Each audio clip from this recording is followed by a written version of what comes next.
Yo, what's going on, everybody? Welcome back to another episode of the Off the Glass podcast. Today, we've got episode number 35 for you all, and we're going to be doing our Western Conference predictions. And spoiler alert, this was 10, maybe 100 times more difficult than the Eastern Conference. The Eastern Conference was simple, it was cut and dry. We really know it's Bucks and Celtics, a couple of good teams, and then a lot of mid. That is Right. not the case out west. Out west, it genuinely feels like you could make an argument for 10, 11, maybe 12 teams to really have a chance to at least be in the play-in, if not the playoffs. And it's only 8 spots. So a couple of teams are going to be missing the playoffs this year that I know us and a lot of other NBA fans are not expecting to be a team that isn't a playoff team, but that's the reality. The West continues to get better year after year, and especially in an offseason where we saw the Suns beef up with their super team. The Mavericks added some pieces around. Teams are trying to get healthy, and you're adding new young players on the Thunder, on the Spurs, on the Rockets, all teams who are going to be hungry. There's going to be a lot of motion from the jump. Now, we're recording this basically almost 24 hours from tip off. By the time y'all are watching this, it's probably going to be like 12 hours. So we're here. The off season is over. It's no time for no rumors, trying to figure out what's James Harden doing, what's going on with the clip. No, it's time for real basketball. No more off season news. We're here. So we're back. This is the Off the Glass podcast. This is why we started the podcast. We're getting back, tapping into the basketball roots. So we're going to start off as we always do. How we doing? How we feeling today, Dame, on tip-off eve? I'm feeling good, man. I'm excited. I'm ready.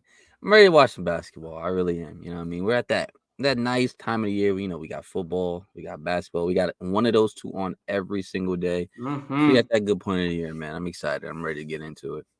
Definitely. Before we get into our predictions, going to get the housekeeping out of the way. If you're on YouTube, like, comment, subscribe to the channel. If you are on audio platforms, go ahead and drop a 5-star rating and pre-download the show. And then follow the socials you see there on the bottom of the screen at Off the Glass Pod on Instagram and at Off the Glass Podcast on TikTok. Now, we're going to do this structure pretty similarly to how we did the Eastern Conference predictions, but we're gonna have a lot more to talk about as we're going through it. So I think it'll be actually you want to start top to bottom or bottom to top. I think either way, those middle two tiers of those playing fringe teams and the playoff locks are really where we're gonna have the most to talk about. I was about to say, honestly, regardless, it kind of doesn't matter. Like, Okay, let's it, start. it Let's really start matters. with the lottery then, because I think it's probably minimum two teams I think that are fair to put as lottery locks almost. Right. Um, and for me, those two teams are the Blazers and the Jazz. Obviously, both of those teams going through rebuilding phases. The Blazers, the most prominent rebuild probably in the NBA right now, obviously moving off of Damian Lillard. Um, they're not going to be a great team this year, but they do have good young pieces. I like where their roster is headed with the addition of DeAndre Ayton, obviously also bringing in Scoot Henderson as well. So I like that little 1-2 pairing. And then obviously you still have Anthony Simons. You still have Shane Sharp. They brought back guys like Matisse Thybulle. So I like where this team is headed. I think this is probably one of the best starts to a rebuild that Portland could have asked for. But again, just in the grand scheme of things, it's not really beneficial for them to try to make any harsh movements to try to contend anytime soon. Obviously, Jeremy Grant is still on the roster, and they also acquired Brogdon as a part of the whole Drew Holiday trade and everything that went down there. Both of them I would probably expect to be moved by the deadline. I don't think Jeremy Grant can be moved until the deadline because of his extension, or probably like January. Brogdon, I don't think can be moved for I think like a month or 3 months because he just was traded. Um, but both of them I would expect to have gone by the deadline, and they'll probably continue to bring in young players or draft assets and just look to play at the top of the lottery for another year or two. Um, and then see how Scoot develops early on, see how the fit with him and Anthony Simons and Shaden works out. You can keep all three of them together and playing well with DeAndre Ayton there. Great. It's going to be a great recipe for success in a couple years, but for the time being, they will be a lottery team for sure. Oh, yeah, 100%. Yeah, they're just too young, man. Like, I like the pieces. Like you said, I like all the pieces that they have. I think, like you said, in the future, definitely is a nice, it's a nice starting point for a rebuild, like Right. young players. Um, you took a flyer on, like you said, on Aiton to see if he could develop into something even better than he already is right now. So, like, I like where they're headed. I like where they're going to be. But as of right now, they're definitely not in a position to win. And they probably don't want to be. Obviously, you want to be like bad, have your young players get a little bit better. You be able to bring in more people with the draft capital that you have, and then really build your team up. So right now, yeah, for me, they're definitely one of my locks. Yeah, the other team I have here in the locks, and again, like I said, there has to be 5 teams here that do not make the play-in. So I only got 2 on my list. So we got to figure out how we work through the other ones because I it's got hard. 4. You I got got 4. 4? I just Okay, yeah, so do you have the Jazz? yeah, Jazz is Okay. definitely one All of right, mine. all right, cool. So I got the Jazz too for I'm imagining the same kind of reasons. They're just in that early stage of trying to still find what their team is going to be like post, Donovan Mitchell and Rudy Gobert era there in Utah. Obviously, the breakout from Lauri Markkanen last year is huge. He's going to look to continue to grow on that. They brought in some nice young guys like Keontae George. They also brought in John Collins, who's going to look to kind of revitalize in some ways. Not necessarily his whole career, but the last few years in Atlanta was not the best. I know Atlanta Hawks fans definitely had mixed opinions on him. So he's in a new space, new team, definitely going to get fresh opportunities in an offense that's not so heliocentric around one person like Trae Young.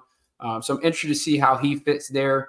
Your boy THT dropped like a 20, almost a 30-point game in the preseason. So maybe, he's getting back in form. But yeah, this is just, again, a team that's young, got a lot of nice guys on it. I didn't even mention Walker Kessler, who's one of the best rim protectors in the league and was one of the best rim protectors last year as a rookie. He's going to look to continue to get better. So I'm very, very interested how this Jazz team looks 3-4 years down the line. It's just not right now for them still. Yeah, no, they don't. To me, they don't have the talent at all to compete for Mm-hmm. anything higher than the lottery, in my opinion. Like they're like you said, the Trailblazers and the Jazz were locks. Don't get me wrong. Even though I have 4 teams in here, only 2 of them I genuinely think are like locks to be in the lottery. Like these other 2, I strictly put them here because I'm like you said, somebody has to be in the lottery. Like just Right.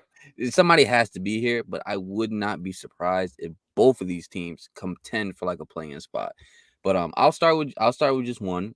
Mm-hmm. I'll start with the Rockets. Now, Okay. both of us, I feel like, are big Rockets guys on on this vibe. You know what I'm saying? We like the young core. We like the pieces that they Mm-hmm. have. Got the new coach in there. Got added veterans: Fred VanVleet, Dylan Brooks. We don't need to go over all that. We talked about that Right. plenty of times on this podcast. But when I'm just looking at the Rockets team right now, right? Unless some of these rookies, which is possible, come out the gate and it's just like Amen Thompson, just boom out the gate is just like not like a star, like all-star, but like really just He have to produce early. yeah, exactly. He would Yeah. have to produce super, super early, along with like Cam Whitmore, along with some of these other young guys they have on the team.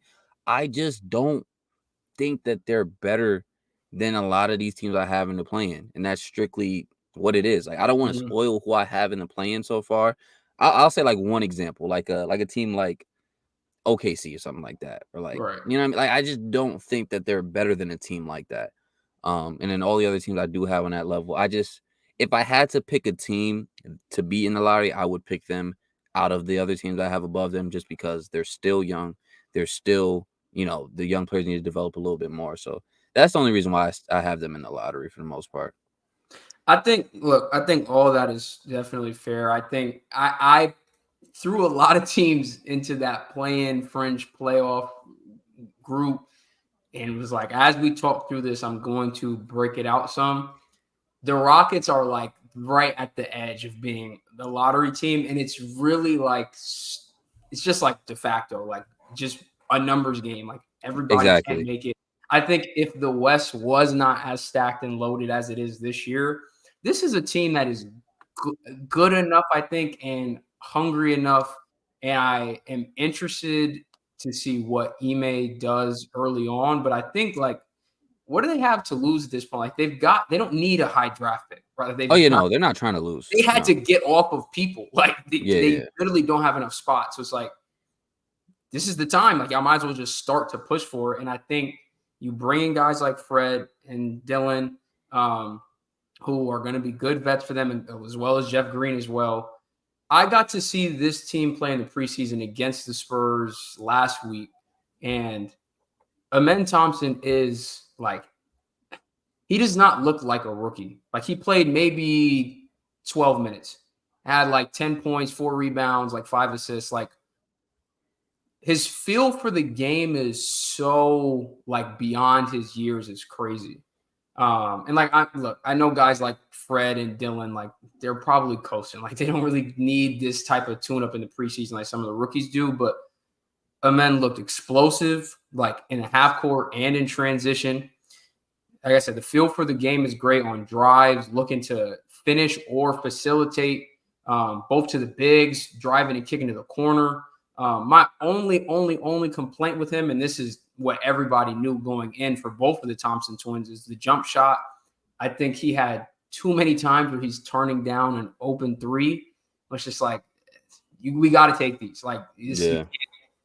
you're not playing an overtime elite where, I mean, no disrespect to the other people, but like, you don't just get the ability to be like, I can score however I want. Because, like we've mentioned before, when you get into those crunch time situations, or especially if you're looking to aspire to make something like the playing tournament where coaches will have multiple days just to prep for you, what you like, you're not going to get. So you have to be able to score a multitude of ways, or you're going to be able to get neutralized. So that'll come with time. I'm not concerned with that. But at the end of the day, his feel for the game, and then even Cam Whitmore, Tari Eason didn't get to play that game, but I mean, we know what his defense is like. We know what he can do in transition. We know how he can be as a complementary piece.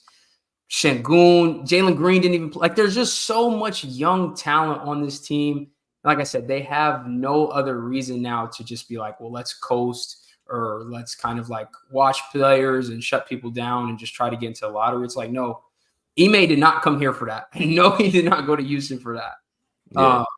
So I think they have a real legitimate chance to push for the play-in or potentially make it based on all the teams that I have in this. I think I have 6 teams here in this little play-in section.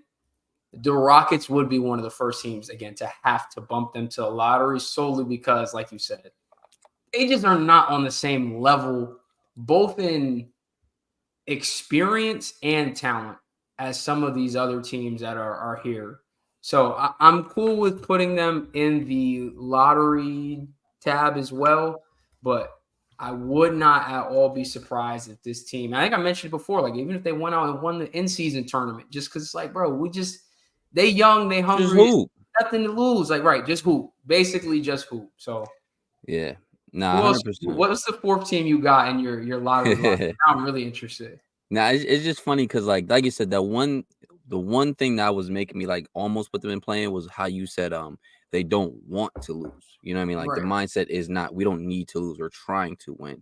They And they then had to give away good young bro, KJ Martin, Ty Washington. They had to trade them away for like nothing. It's like there's no more roster spots there, yeah, bro. bro. In that, and the same way you said that is kind of the opposite with the fourth team that I had here. And like, just hear me out a little bit. And the fourth team is the Spurs. Okay. Now, like players wise, talent wise, and like obviously if Wemby for like playing like how he's playing already in the preseason, for sure they can compete for a playing spot.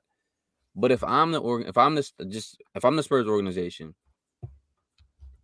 obviously I don't want to just like, we're not tanking. Like I don't want to just Right. lose games. But is it more beneficial for me to, let's say we let Wemby play as many games as possible? Say he plays like 75 games. We scratch and claw, we make the play in, we fight a little bit hard, we get bounced out. Maybe make the playoffs. Like who knows? Like, is it more beneficial to do that, or like Wemby gets load managed a little bit? You know, Right. you make sure your health is the number one priority. You guys I mean, obviously, like I said, you're not tanking, but like maybe you lose some games, you up in the lottery, and you add some more players to this team to really build out a full roster around Wemby moving forward. And then next year or the year after, that's when you're all right, let's genuinely try to win. So that's the main reason why I have them here, because I feel like if they wanted to say like, no, like we're gonna win as many games as possible. Wemby, if you're healthy, you're playing. Like we're not load managing you that much. If you're healthy, you're playing.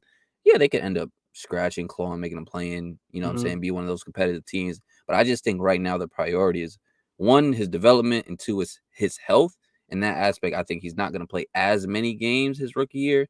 And therefore, they're going to just, like, by default, they're going to slide down to the lottery. So that's Yeah. why I had them in the lottery. I think one of the biggest things, and that makes sense to me because when you look at their depth, like obviously you bring in Wemby, you have Sohan, Devin Vassell. Sohan, I think he might start at the one. Like they were Mhm. fiddling around with it in the preseason, having him start at the one. Right now, ESPN they have him as the starter over Trey Jones, which I mean, like they trying to make a little new Ben Simmons archetype. Like I'm here for it. But realistically, right? Like you have Sohan, you have Vassell, you got Keldon, you got Vic. Then you got guys like you got quality vet role players, guys like Zach Collins, guys like Shetty Osman, Devontae Graham is on this roster too. I already kind of mentioned Trey Jones, and you have like Malachi Branham and Julian Champagny, and like that talent difference is like it's not on the same level like the Rockets. They could afford to go out and have another good draft class or two. And it's like, okay, these are we bring in some guys that like are going to be a part of that next era to play alongside with Wemby and Devin, Right. potentially Keldon and Sohan. Like, so in that sense, it makes a lot of sense. I really do like what you said. Like, how much more sense would it make for them to just put Victor's health as like top priority number one? Not necessarily like you got to baby him, but like, is it worth having to push him on back to backs or whatever 4 games in 7 days? When it's like you can give him a night or two off here or there, make sure that he's good while still getting his reps in, continue to get comfortable at NBA speed, even though it looks like he's definitely there already. Hmm. Which I have it handy here, but do you know what his preseason stats were? I don't actually. 20 minutes per game. He put up 19.3 points, 3 blocks, a steal, 5 rebounds, and 1.5 assists. The per 36 on that was like, it was stupid. He would have been averaging like 5 something blocks a game. Like, He can easily be like make the all defensive team his rookie year. Like one, there's no doubt in my mind he can easily, easily bro. do that. If y'all have not already, please just Google or go on Twitter. Just type in Victor Wembanyama, Andrew Wiggins, and please look at the first picture that you're going to see. And then I'm going to let you know now that's not Photoshop. Like that is real. He really did. It looked like he's above the rim at the 3 point line, blocking his shot. Bro, Um, it's bro, that's so, and it's gonna happen so much this year. Like he's gonna get so, like that's the point. That's the reason why I say easily in the all defensive team, because like he's gonna get so many easy blocks that he right. just because of his size, he doesn't even have to People do think too it's much. open. Like you think you can shoot Yeah, over. and he blocks that. It's a big trying to close out. They don't close out fast, and it's like he doesn't need to get to you. He just No, needs to he be needs able to. to jump. Exactly. It's crazy, bro. It's insane. But like one of the other things about the Spurs and the reason why I had them in the lottery is because um and I also feel like it's just easier to build a team around like, your franchise guy when they don't start off super super hot. Like kind of like a Luca, like how Luca was so good so fast. It was Yep. kind of harder for them to build a true contender around them because like they were never bad enough to where you're getting like you're drafting guys that can really like contribute and help you guys win a Mhm. championship. But it's like you're not like he's so good, but the team, the roster isn't great. So you're not at that top level. Then that forces you to go out and like spend in free agency, make a big splash move, like get a Kyrie Irving, stuff like that. So I Mhm. just feel like it's easier to build a team um when even though you have your franchise guy, if you guys are still bad first, because you guys can still get pieces through the draft, and have and things like that, have cap space to like bring in people. So I just think like I said before, they don't want to just tank, but if they don't like scrap and claw and fight to make the play in, like they'll be fine for sure. Yeah, I think that is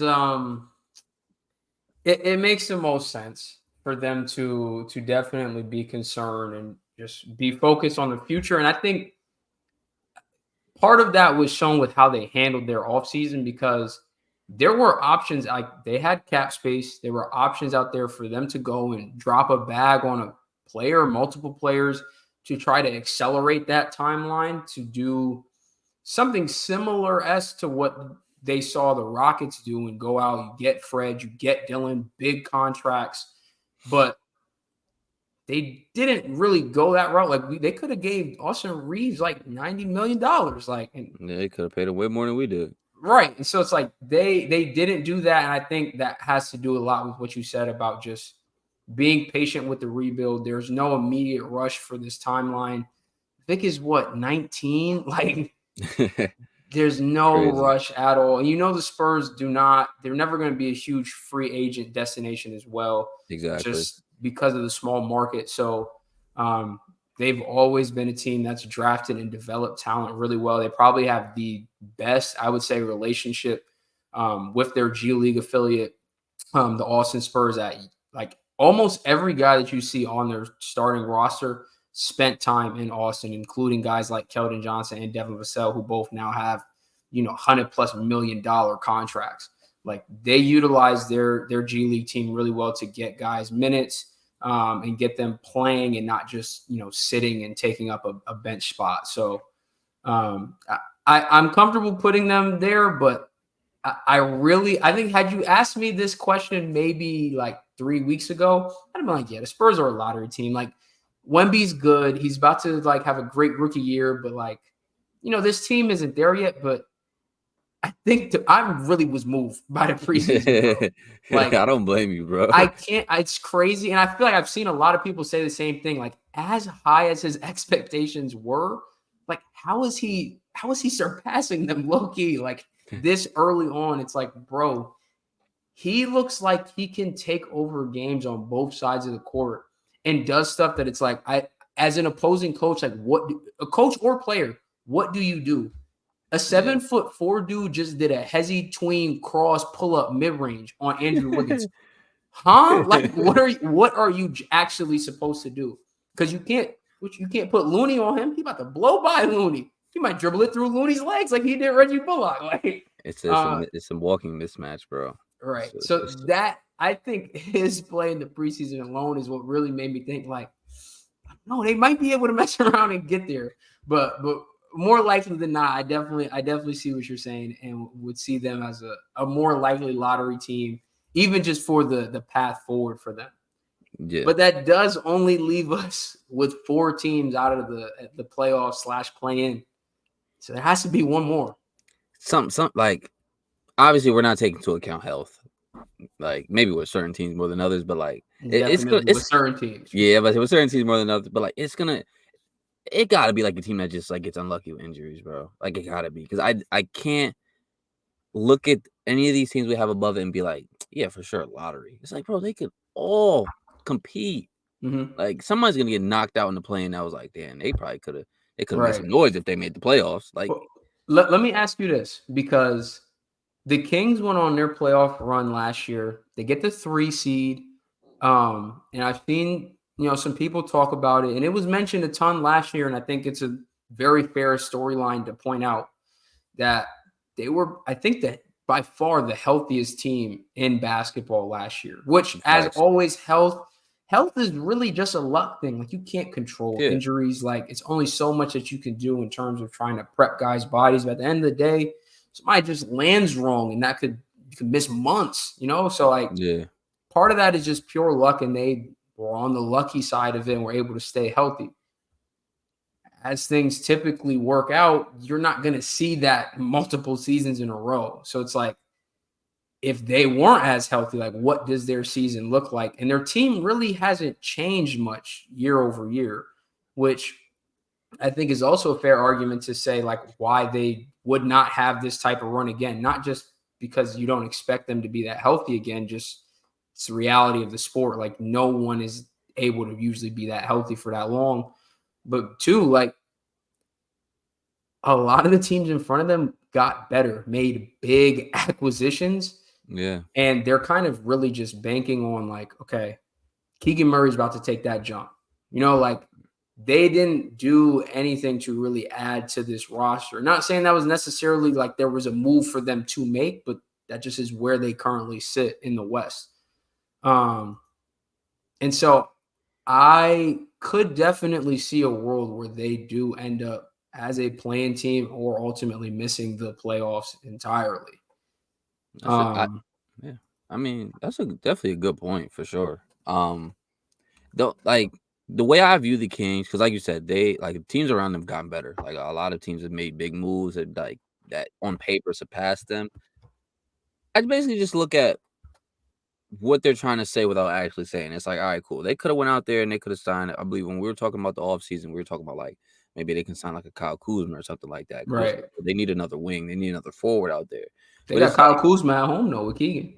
that's exactly that. Honestly, no. Honestly, that's really my point. It's like Yeah. they didn't go out there. They didn't sign someone like that. They brought back Harrison Barnes, but they really just said like, all right, cool. Like we believe so much in Keegan Murray that he's going to take that step, but he's going to be that missing piece for us. And is it really that far off to believe that he can do that when you're coming off of his rookie year where he's playing huge minutes in a playoff game versus defending champs and like is a key piece, doesn't look rattled, look like he's there, like he's been here before. And then obviously you're not going to take too much into, summer league into account. But it's like, bro, he came out on fire in summer. Like he looked like I should not be out here at all, which He is like shouldn't have. And he exactly, proved that. exactly. And it's like just based off their actions in the offseason, like I can see a world where he really does step up, and not saying he's going to be a superstar, but definitely takes a way bigger or more of the load Mhm. for this team. But yeah, like you said, is there a world where they like are in the play-in? Absolutely, just off the simple fact that, like you said, teams have gotten better around them. So 100%, I see what you're saying. I just think you could always bank on the fact that like De'Aaron Fox is going to be De'Aaron Fox. Sabonis for his playoff struggles in the regular season, he's going to be solid. Like you said, they were like, weren't they like the best offense in the league last year or something like that? Like Yeah. the offense is still going to be great. Um, if you take into account health, like yeah, but then again, anybody can get hurt. Like you said, you could just fall wrong. Anybody can get hurt. So Right. I think that they'll be solid. But is there a world where they're in the play-in? Absolutely, because like I said, teams have just gotten better around them.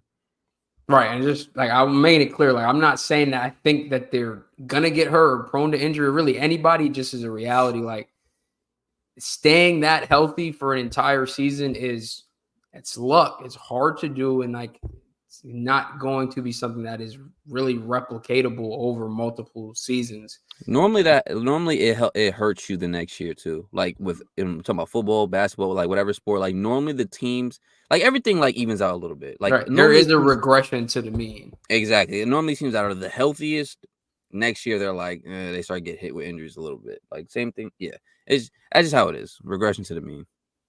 And then as a follow-up to that, even if the Kings do make the playoffs, do you think they can beat any of these teams in the first round? Like Nah. any other playoff team, which is tough, bro, because I feel the same way.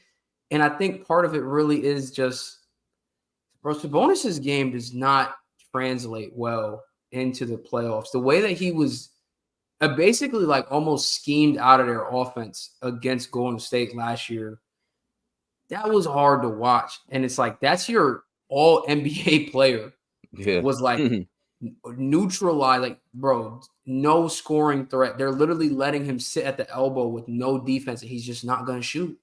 If you watch that game, like if you didn't watch any of the regular season or haven't watched basketball before, you just watch that series, you'd be like, bro, they need to replace the center. Like the center is a liability. Like this is Right, their worst player in the starting five, and that's not gonna change. Like his game doesn't is not gonna change. Like nothing's gonna right. change.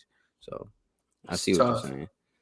Yeah, I think the Deep Three podcast was talking about it, and I like really had to sit and think about it. And it was like, yeah, bro, like even like the Kings could go on the exact same run all over again. It's like, are they gonna beat the Grizzlies, the Thunder, the Mavericks, the Clippers, the Pelicans? Like, I think I'm taking all of those teams over them, and I didn't mention any of the real heavy hitters in the conference.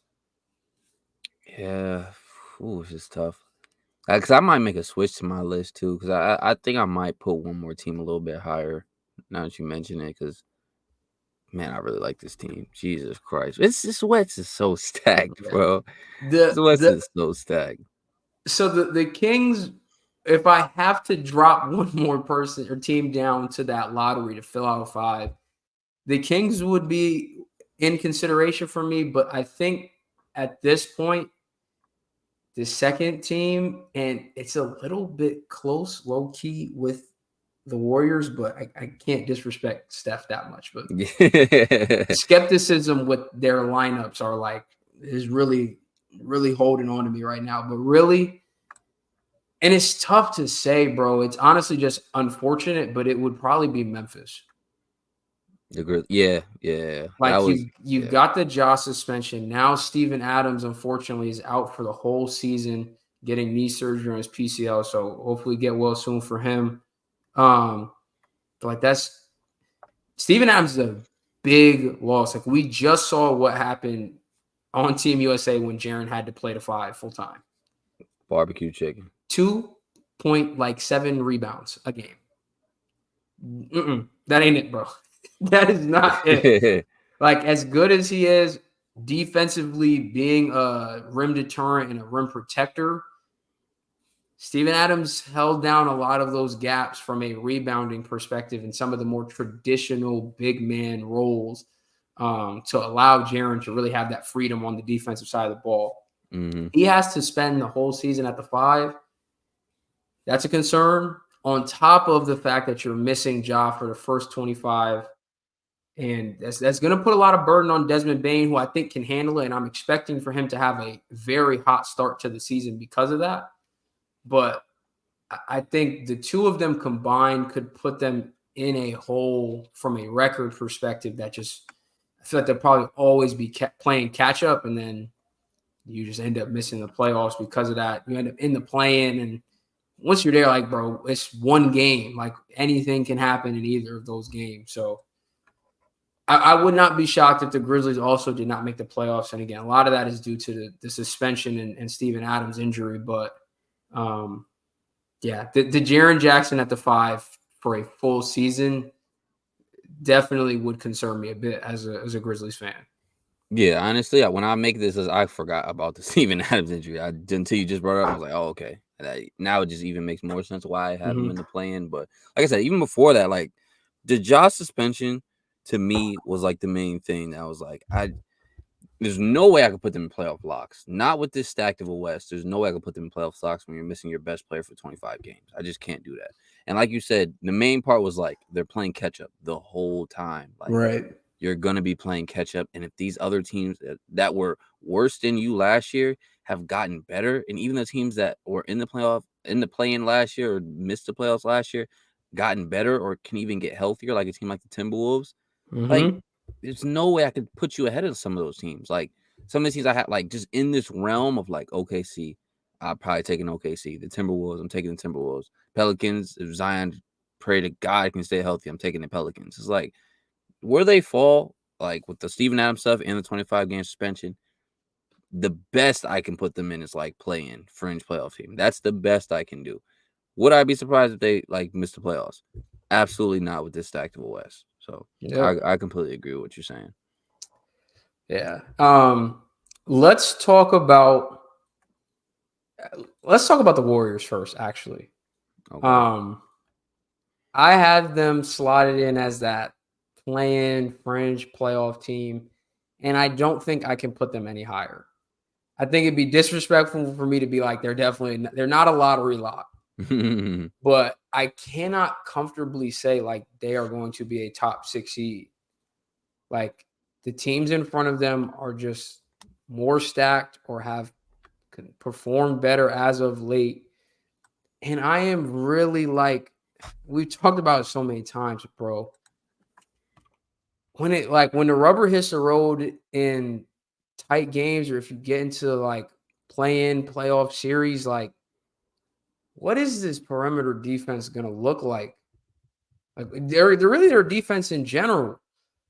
Like if you're Not for real. giving long minutes to Chris Paul, Steph, and Clay lineup, like it's tough. And then like your alternatives are on the front court is going to be like a mixture of Draymond and Looney. Um, Maybe you try to go small with Kuminga and Draymond, who shout out to him has had a really great postseason. Definitely has looked better. Or postseason, preseason. Had a couple of big, I think he had a 28-point game and then like two more 20-point games as well. So glad to see that it looks like he's taking that next step. But bro, 6'7", 6'8" in the front court in a conference that has the best center in the league, and it is always going to be tough for me to rationalize against. And we saw that it doesn't look like anybody can really guard Jokic. But it's like you got other 7-footers who are trying. Like, what is Draymond going to be able to do? What is Looney going to be able to do? Like, all of them are giving up significant size in that matchup. So they're in an interesting spot. Like, I still think Steph is arguably playing. I think he's comfortably still in his prime. For sure. And there's arguments to be made that like he is playing still some of the best basketball we've seen from him. Obviously, Clay is not the same since the injury. Draymond is getting older. He's 33 now. He's not even going to be able to be there for their first couple of games. I think he has an ankle sprain that just got announced today. And then the bench too is a lot of young guys and a lot of unproven guys. Like there are just some real question marks with this roster that I know we both had going into the offseason. During the offseason, They made it after worse. they made all their moves. Like a lot of stuff that we said at the end of last season that they need to address was not addressed. And they're rolling it out and kind of just went a different direction with bringing in CP3. And so for what it's worth, his fit with the team offensively has not looked bad. I'd say it's looked good. He looks comfortable. I always figured he would be able to figure it out. Like he's too good of a floor general to not, but the defense is always going to scare me. It's always going to scare me with this team.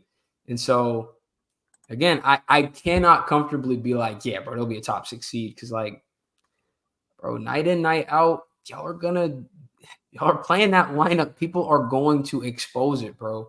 They're going to expose it. So you have to really be able to run the score up on people or at least get into shootouts. And I don't know, Clay's shooting was up and down last year. That's just such a hard thing to do. Like, I mean, like we're talking about the best shooting team of all time, like with two of the best shooters of all time, but like, But one of them hasn't looked like it. He's just right. like he hasn't. That's just looked a like it. reality of playing the game that way. Like, bro, y'all mess around having off night. Like, y'all can't afford to have off nights. Right, Your exactly. defense is never gonna hold you down and keep you in the game, bro. Because like when Clay was off in his prime, Clay was still like a great defender, so he's still Mm-hmm. giving you something. Now when Clay's off, he's a liability on the court. Like he's Right. actively not giving you anything if he's not hitting shots.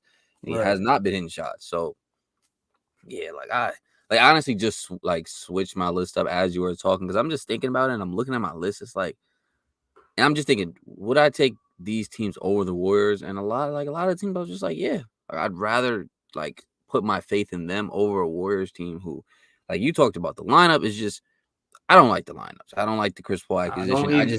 I just think it just, like you said, can they make it work? Yeah. At the end of the day, that will get exploited crazy. That perimeter defense is going to get, In the oh my playoffs, God. it would be bad, bro. It would be bad. Like, all right, right now, who's their starting lineup right now? But just like, It's who's their probably starting going to lineup? be Chris Paul, Steph at the 2, Clay at the 3. You cannot say You Wiggins coming off could, the bench, bro. There's no well, way. but if Draymond's not playing, it'll probably be Wiggins, Looney. All right, playoff time. Wiggins and Draymond's back. Just say Draymond's there. So then who coming off the bench? That's what I'm saying. That's what I'm saying, bro. You can't put Clay off the bench. I mean, you could. I You probably should. would, but like, you know what You I mean. But should. like, is Kerr really gonna pull that trigger? That's my. CP3 clearly don't want to come off the bench, and he said they about to win the in-season tournament. He get himself a ring one way or another. I was about to say you want to win something, but bro, that's my point. Where it's like, because I feel like Wiggins got to start, but even then, like, say you have a lineup of just like And then you can't have Looney come off the bench. Like it just doesn't make sense because even if you have a lineup of like Chris Paul, Steph, let's just say Clay comes off the bench. Let's just say Clay comes off the bench. Chris Mhm. Paul, Steph, Wiggins, Draymond, Looney. Your best perimeter defender is Wiggins. So that means you Right. got to put Wiggins on their best player. That means you got to hide Chris Paul and Steph, or you got to put them on like, yeah, it just doesn't work, bro. I just don't like it at all. I really don't Yep. like it. I feel like it's easily exploitable. And bro, I don't care how Okay. good of a defender Draymond is, bro. He's not covering all that up. Their first game is against Phoenix Oh my with no god, with no Draymond. they're So about to get their food ate. we're gonna see real quickly what's gonna happen. Yo, Devin Booker's about to go for like 50. Yo, bro. Yo, bro. Can you just imagine Devin Booker's come up the court and it's Chris Paul? Like, that's food, bro. That is food. But Oh my Chris god. Paul crafty. He probably know all his moves, Bro, bro. that is food, bro. Like, I do not care. All right, would you go? Switch. I can't guard him. You get him, Steph Curry. Like, what? Because you can't. Gotta put Wiggins on KD, or KD's gonna go for 100. Like, And he whoa. still, I mean, like KD's not somebody that you really. What did PJ Sucker say when he was guarding him in that You net can't stop series? him. I just had to pray. Like at some Literally. point, bro, if some of these people, if him or Book, in some respects, Beal, if any of them get hot, like just gotta hope they miss, bro. I Like mean, I genuinely, that's just a terrible matchup because it's just funny how like they already can't guard KD. Then you gotta have Book, and then like Steph or Chris Paul will be on Bradley Beal, and he mhm, can cook both of them. That's why I was laughing because that's just the world's worst matchup for them. But right, it's just in general, even a team that obviously doesn't have as much firepower as that, you're still gonna run into that problem because you're gonna have to yeah, put Wiggins on the other team's best offensive player, and then Steph and Chris Paul's gonna have to guard somebody, bro. At the end of the day, they're gonna have to guard. So right. And I it's not even just individual matchups. Like you start getting these dudes into actions, pick and roll, off balls, DHO. It's just there. Any good coach, I think, would do a lot to stress both of them on the defensive side of the ball, knowing that their really only best option to win games is to just try to explode on offense. It's gonna be tough to do if I'm making Steph Curry chase me around a bunch of screens, like give him a taste of his own medicine. exactly because you're gonna have to guard, bro. And like at the end of the day, too, a lot of because I put the Warriors down to play in as well. I was trying to give Steph the benefit of the doubt. That's it. Not the Warriors. Like I was just actively trying to give Steph and Curry the benefit of the doubt, but I just can't. Like I can't. Like I said, I can't put them in the top 6 seed. But like they also struggled bad on the road last year. Like was one of the worst road teams last year. Mm-hmm. And even if you want to chalk it up to like, okay, the Draymond Poole stuff had a lot of off the court drama and stuff like that. All right, cool. We got Poole out of there. And you brought in Chris Paul, the guy that he says he hates. And it's like that is, bro, at the end of the day, they're gonna have like 3 fights this season, bro, minimum. Because it's like, bro, you brought in another like big personality. Draymond is probably gonna start some with Chris Paul. It's probably gonna be some drama at some point in the season. It's just like that drama stuff isn't gonna go away. So Mm-mm. I can't see a world where they put it all together and really go on a run. If they do, bro, I'm just gonna be happy with just being wrong. Like if they really put it all together, the lineup like is the new Def lineup, and they figure it out somehow. I'm perfectly okay with just being wrong. Yeah, look, I'm gonna stand on business. So if they if they pull it off, bro, more power to you. I didn't see the vision. I would say a lot of NBA fans don't see the vision. We Yeah. ain't see the vision when the signing happened. It's like All if right. y'all figure it out, bro, y'all got it. Y'all got it. Facts. Another team I want to talk about. I'm assuming they're probably also in your playing tier. Uh, is OKC.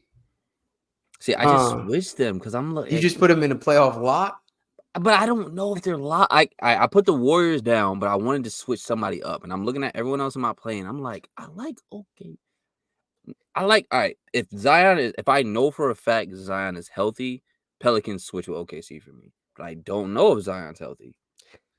So I have both the Pelicans and the Clippers in my playoff locks, and in parentheses, to both of them says if healthy. Okay, If then that's fair. if Then I if would do the Kawhi same. and PG can stay healthy, they comfortably can be a top 6 seed.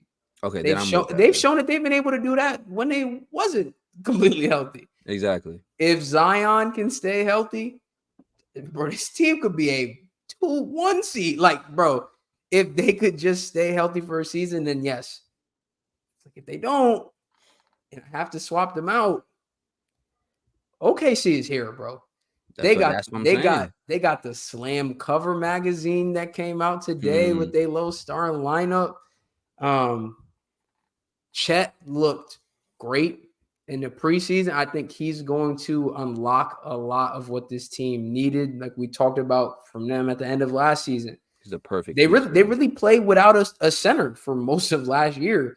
He's going to come in, space the floor, be an elite rim protector, Yes, and bro. still be able to do unicorn big stuff, handle the ball in the pick and roll, handle the ball up the court.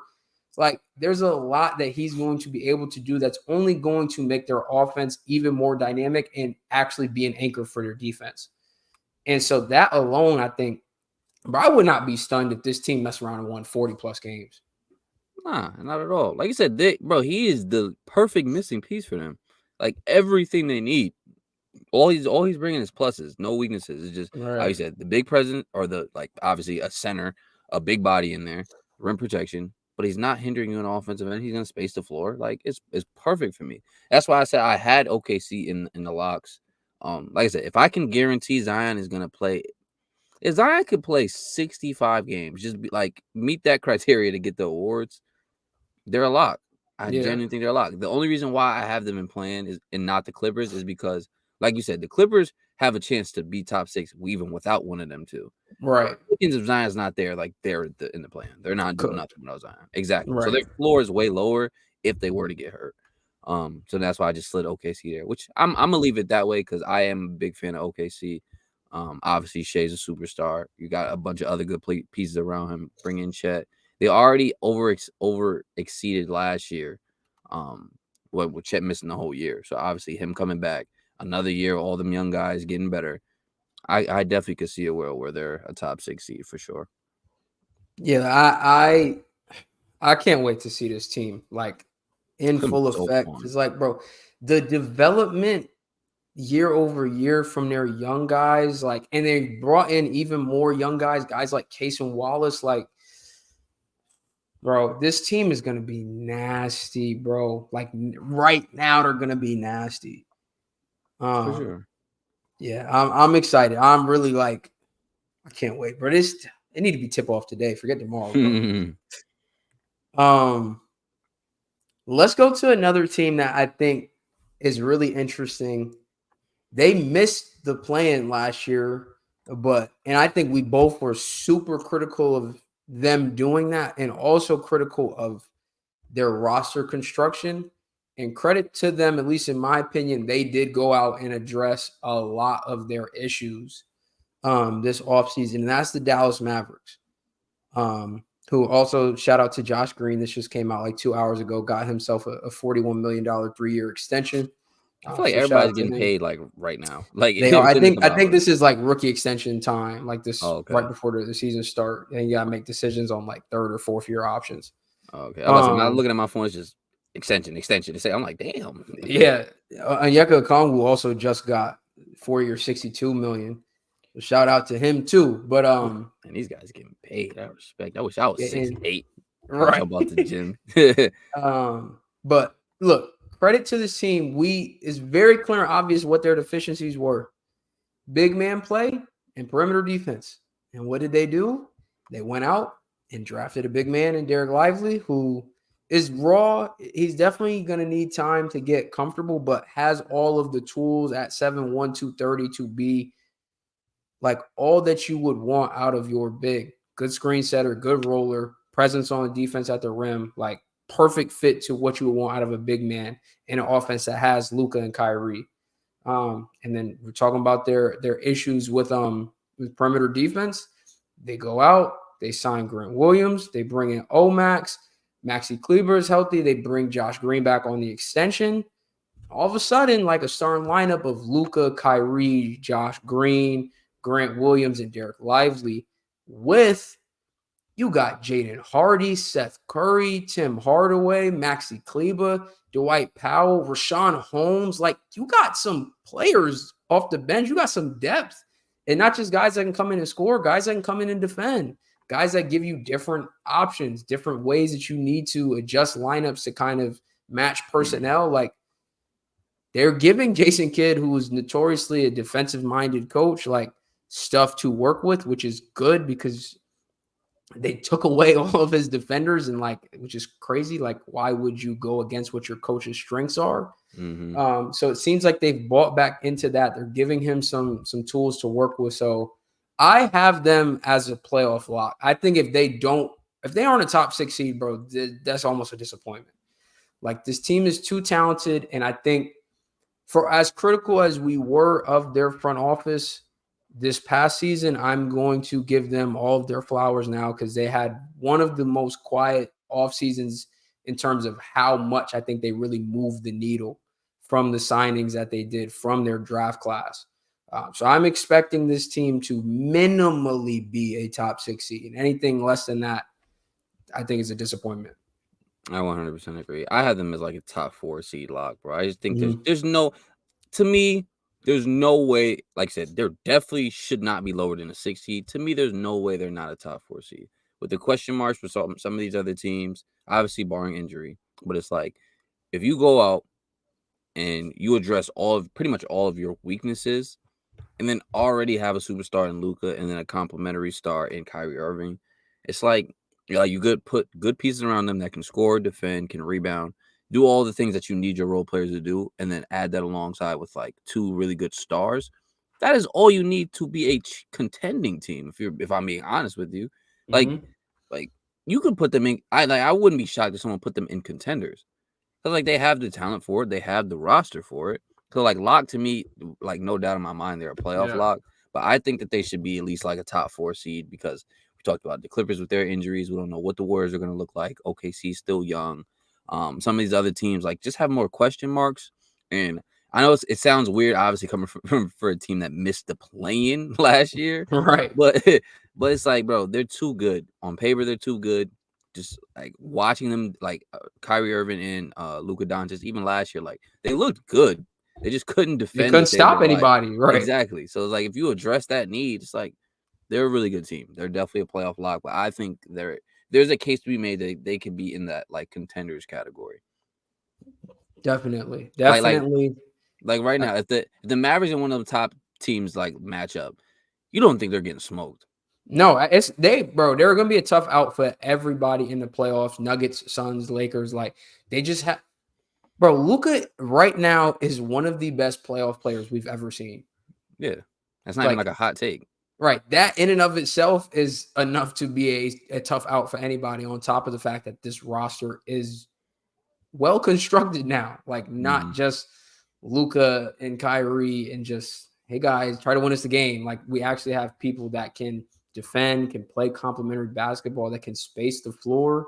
Like, they are probably, as I'm looking back at it, my most comfortable playoff lock. Yeah, for Because like we me already too. said, the Pelicans and the Clippers, we've got the health issues, and then I would say I'm more confident in them than I am with the Timberwolves. The Timberwolves, like, health aside, but the Timberwolves would probably be my least confident playoff lock, and that again just goes back to fit and what their front court looks like day in and day out. I have no fear in Anthony Edwards, and I think that I mean, already is I would say a star, but like, is really, I think, about to take that next step into really being like a superstar in the NBA this year. And again, speaking of extensions, Jaden McDaniels has got a 5-year, $136 million deal with the Timberwolves. So shout out to him. Everybody getting paid. They also, I don't want to say petty, but that's how the market works. Somebody gets paid, and then their agent calls up and is like, he just got this. I got to get this. Devin Vassell got 135 million.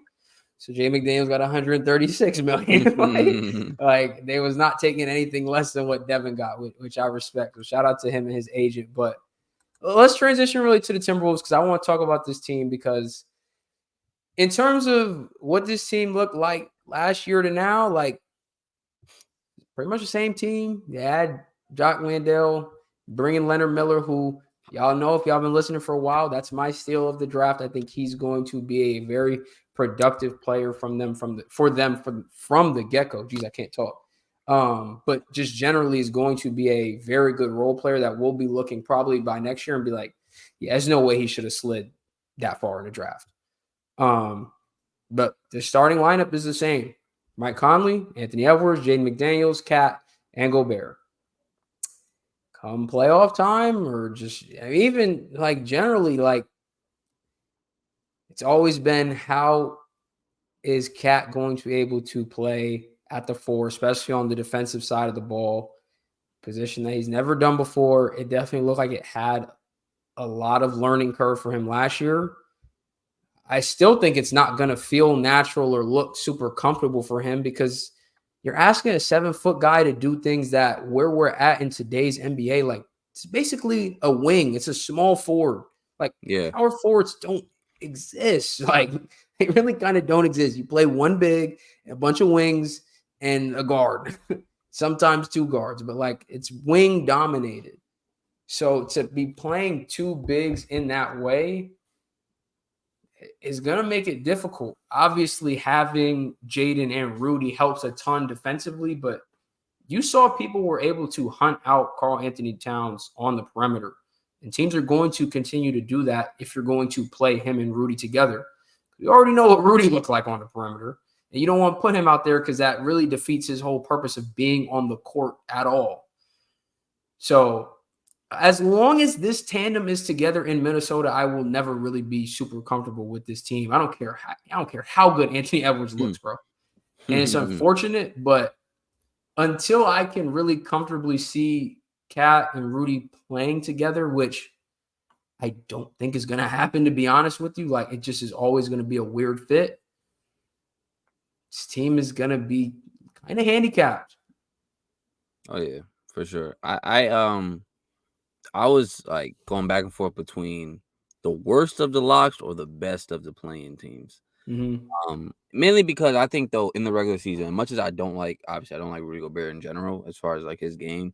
Definitely don't like the fit, obviously, but as much as I don't like the fit, I think they have enough to win a lot of games though. Just in the regular season, I think Mm-hmm. their struggle is going to become, like you said, come postseason when teams Right. are playing you constantly and we're only focused on you to a point where we're putting a game plan in order to beat you. I think that's when it's really gonna like bite them in the ass a little bit. But come regular season time, I think they have a good roster. The fit could be kind of and they can still win games off of talent alone. So I think they'll definitely be one of those teams. Obviously, they're not going to be no lower than playing. I can see a world where they're like top 6, winning a lot of games, especially if Anthony Mm-hmm. Edwards takes a step that we both think that he's going to take. Um, yeah, I can see a world where they win a lot of games. Like even Rudy Gobert in general, like with his Jazz teams. A lot of those teams, even though they got exposed in the playoffs, they won so many games. Like Right. a lot of those Jazz teams won a lot of games. So that along plus the fact that you're actually gonna get Cat back healthy, playing pretty much a full season, hopefully. Mm-hmm. At the end of the day, fit being weird or not, that's still a talented player that you're bringing into your roster. 100%. So yeah, I just see a world where they do win a lot of games, but obviously come postseason time, like I'm never gonna pick them to take out any of these top teams just because I don't like the fit and we really haven't seen it fully anyways. So it's like it's an unknown and it's an unknown that we think is not really gonna work anyways. So Right. I can see them winning a lot of games, but come postseason, I'm not really believing in it. Yeah, I don't think they should be a playing team. I think they should be a top 6 seed.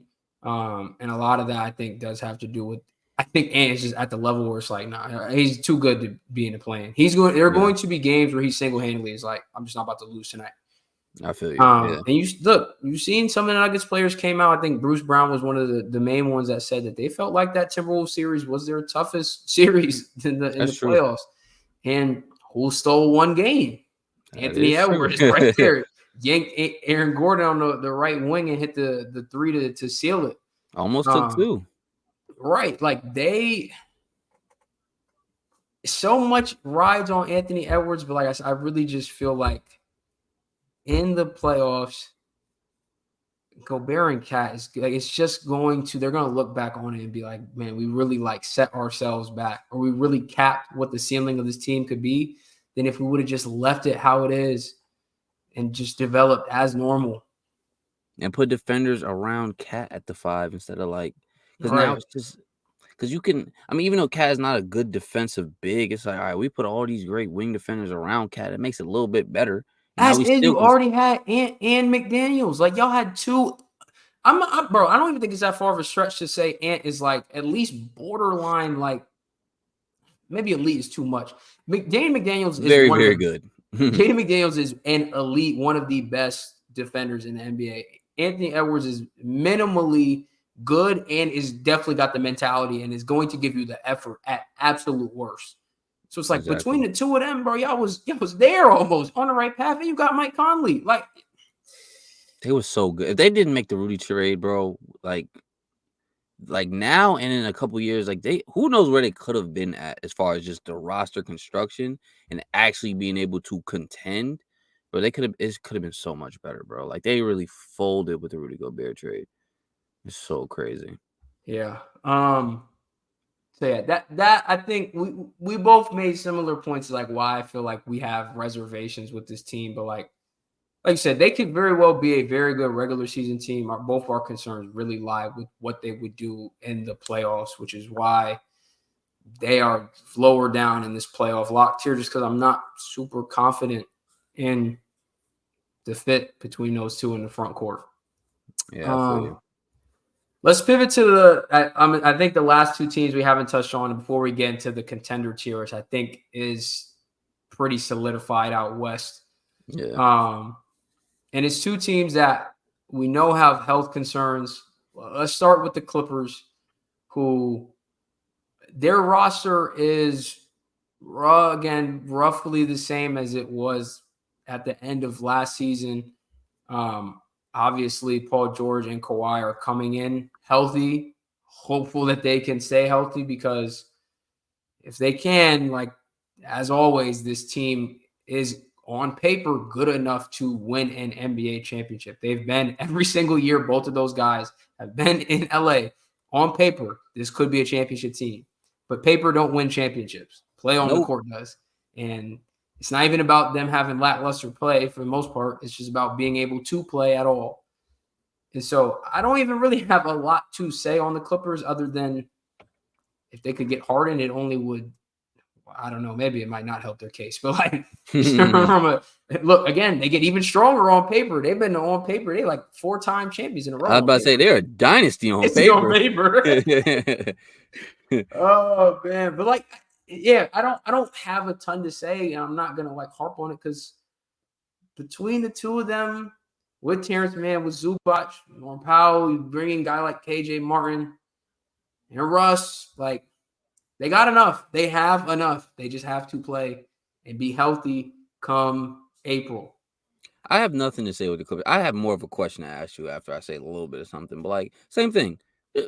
Everyone knows what the Clippers are at this point. Mm-hmm. Nobody's like, oh, if this piece fits with. No, if they're healthy, they're good. If but they're not gonna be healthy. So that's really what all it is. I have more of a question. Do you think the Clippers are kind of like, are they kind of bugging for not wanting to move off Terrence Mann for Harden? Because like you saw how they would have the deal done if they just was like, Oh, D, yeah. Terrence Mann, go ahead. But it's like they really are not moving off of Terrence Mann. Do you want to know what I really think it is? Huh. Jerry West not doing none of that tomfoolery James Harden has done the last couple of years. He's I not. respect it. I 100% do. I was like, if y'all want to, that's why I feel like they're like, if y'all want to give him to us for For what we're free. cool with giving up, then Right. fine. But it's like, if that, bro, if we're talking any other player on Harden's level, it's no way they're being as stingy about Terrence Mann. That's No why I'm like disrespect to him, but it's just like, bro, what are we doing here? Like, Terrence Mann's untouchable. I'm like, what? Like, what are I we don't talking care. about here? Like, and like, I feel like their defense is like, bro, we got to keep some of our young assets. Terrence Mann is 27, and it's He's like, not young. what other young assets do y'all got besides you just traded for KJ Martin? Like, Right. y'all are all in right now. Young assets don't matter. You figure that out later. Like, you traded for Kawhi, and you got off of Shea to do that. Like, y'all were all in 5 years ago. You still are all Exactly. in right now. So, I think 100% it's their organization being like, we're not about to walk into what the Nets walked into and what the Sixers walked into, what the Rockets had got into. Like, no, we already be having to deal with the injury drama that brings. Like, we're not also about to bring Harden into this, who right now is it's been rumored that, he's having the personal reasons why he's been away from the 76ers team practice, that his mother may be ill. And if that's the case, like, prayers for her.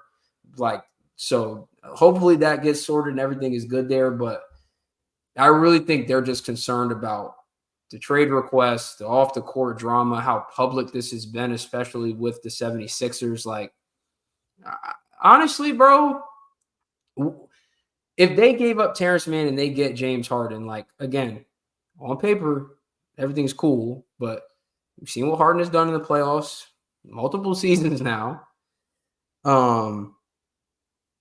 And you run that risk on top of the injury risk, because he has his own hamstring concerns now for multiple seasons, on top of Paul George and Kawhi. And then the drama on top of that, bro, I completely understand if Jerry West was like, I'm straight, bro. I'm good. Because we just said it. On paper, this team, as is right now, good enough to win a championship. We've been saying that for multiple seasons now. Well, if you flash back to this time last year, I was like, bro, the Clippers could really be the dark horse to win a championship. They could just stay healthy, like they could pull it off.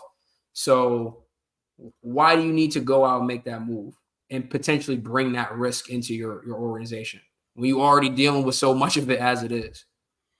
Nah, I'm listen. You just made 100%. You made complete sense, honestly. Because I'm thinking about. I'm just like, bro. There's no way you're telling me it's strictly off of not wanting to give up Terrence Mann. There's Yeah. something else behind that.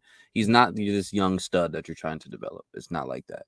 And Jerry West from the old generation. He don't play none of this, bro. yeah, and He Harden in not LA would doing. act a fool. Harden in LA. That's why Miami was like, nah, we straight. Because Harden in Miami would never play a game. He would never Bro, be there. the fact that, like, when he was on the Rockets, he really used to get them to stay an extra day so that he could go out to the club, to the strip club, whatever. Like, He needs to be a rapper, crazy, bro. That's crazy. My man's want to have fun. I respect it. He want to have fun. Nah, as an organization, how you let him get that much power, bro? That's the crazy part, that y'all let him do that. That's the real crazy part. But he said, "Nah, the team playing staying with me, bro. Y'all not going nowhere." Right, y'all could come out with me, like we could all just, you know what I'm saying, we could vibe, you know what I'm saying. But other than that, nah, we here, we in Miami. We're not about to go back to Philly. Cold, nah, bro, we good. Let's get to the last team that's not in that contender tier, which is the Pelicans, who I know we've already kind of touched on, but again, their biggest thing is just health, and it's really not even health of multiple players. It's just Zion, bro. When Zion plays, he played 29 games last year. He shot 60% from the field, 37% from the three-point line. He put up 26, 7, and 5. This man could stay healthy. He is an MVP level player. If he could stay healthy, I think he has a real argument to be a top 5 player in the NBA. So that's really all. You don't got to say nothing else about this roster. I know what I'm getting from CJ. I hope Brandon Ingram can kind of find that resurgence and maybe get back to an all-star level potentially, because if they start playing good and get enough wins, they can easily have 2 all-stars on that roster. It's easily Zion, BI. So if they can stay healthy, I could see that playing out in their future.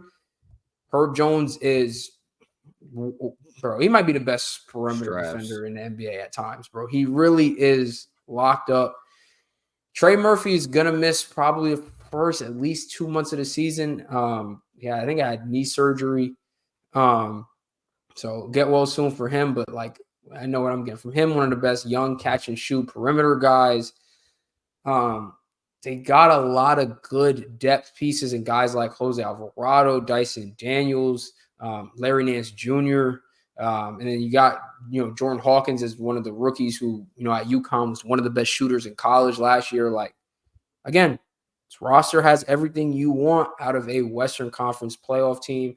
And Zion is good enough to play at an MVP level. And if he can play 60, 65 games and be healthy come April, Team is going to make noise. We saw what they did without Zion the last time they made the playoffs.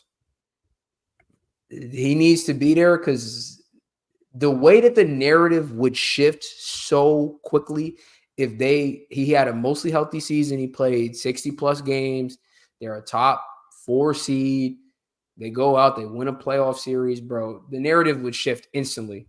We would not have to hear no more about Zion need to lay off the gumbo, he too big, he can't blowing his shoes out, whatever. Like, no, all of that would stop because he is that good. And if he can just stay healthy, all the jokes they'd have to stop, bro. And I think everyone knows that too. It's just obviously they can still make the joke because it hasn't happened yet. All right. But like everyone knows, like if he stays healthy, they're one of the best teams in the West. Like they can, or at least like regular season wise for sure. But even come postseason time, they definitely have what it takes to beat a lot of these teams in the Western Conference. But again, it's like the Clippers. Like you said, it's not even what analysis can I give about the Pelicans? Like, right. no, We know if he's healthy, what you they're are. good. We just need him to be there. Right. He just be healthy. That's all I gotta say. I don't have nothing else to say. Just be healthy. Right. That's it. Because Okay. I generally, as an NBA fan, I just want to see it. I just want to watch a full season, 60-something games, whatever, and a playoff run. That's it. That's all I need from you, bro. Please. So Right. yeah, I ain't got much more to say about the Pelicans. Right. It's that simple. So let's get into the last 3 teams. I am going to say, let's start with the defending champs. Let's talk about the Denver Nuggets, who, again, I think we both have the same top 3 contenders: Nuggets, Suns, Lakers. I think that's probably most people's contenders out west. Because even if you try to say someone else is a contender, like no other team on the West is really in either of those 3 teams' level. No.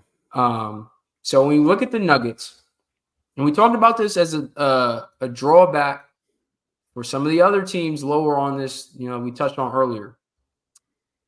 They didn't really make any moves to get better. This is pretty much the same roster as last season. If anything, like they do lose Bruce Brown, like they're losing key pieces of their championship roster. Obviously, I think they're really hoping that guys like Christian Braun or why am I blanking on his name? Payne Watson can maybe kind of step up and fill that kind of role to at least a degree. But this team obviously was already good enough to win a championship. I still think they have one of the best constructed rosters in terms of just fit 1 through 5. Like everything makes total sense.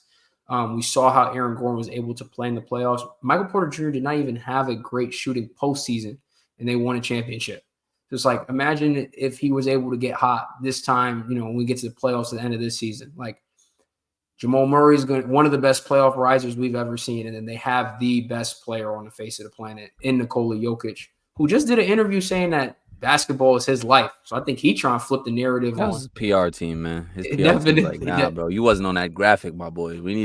Let's flip this around, bro. They Hey, need to you know what promote they you. probably told him? They was like, you know how many horses you could get if you had this endorsement come through, my boy? Nah, facts. He's like, basketball. I play basketball every day. Right.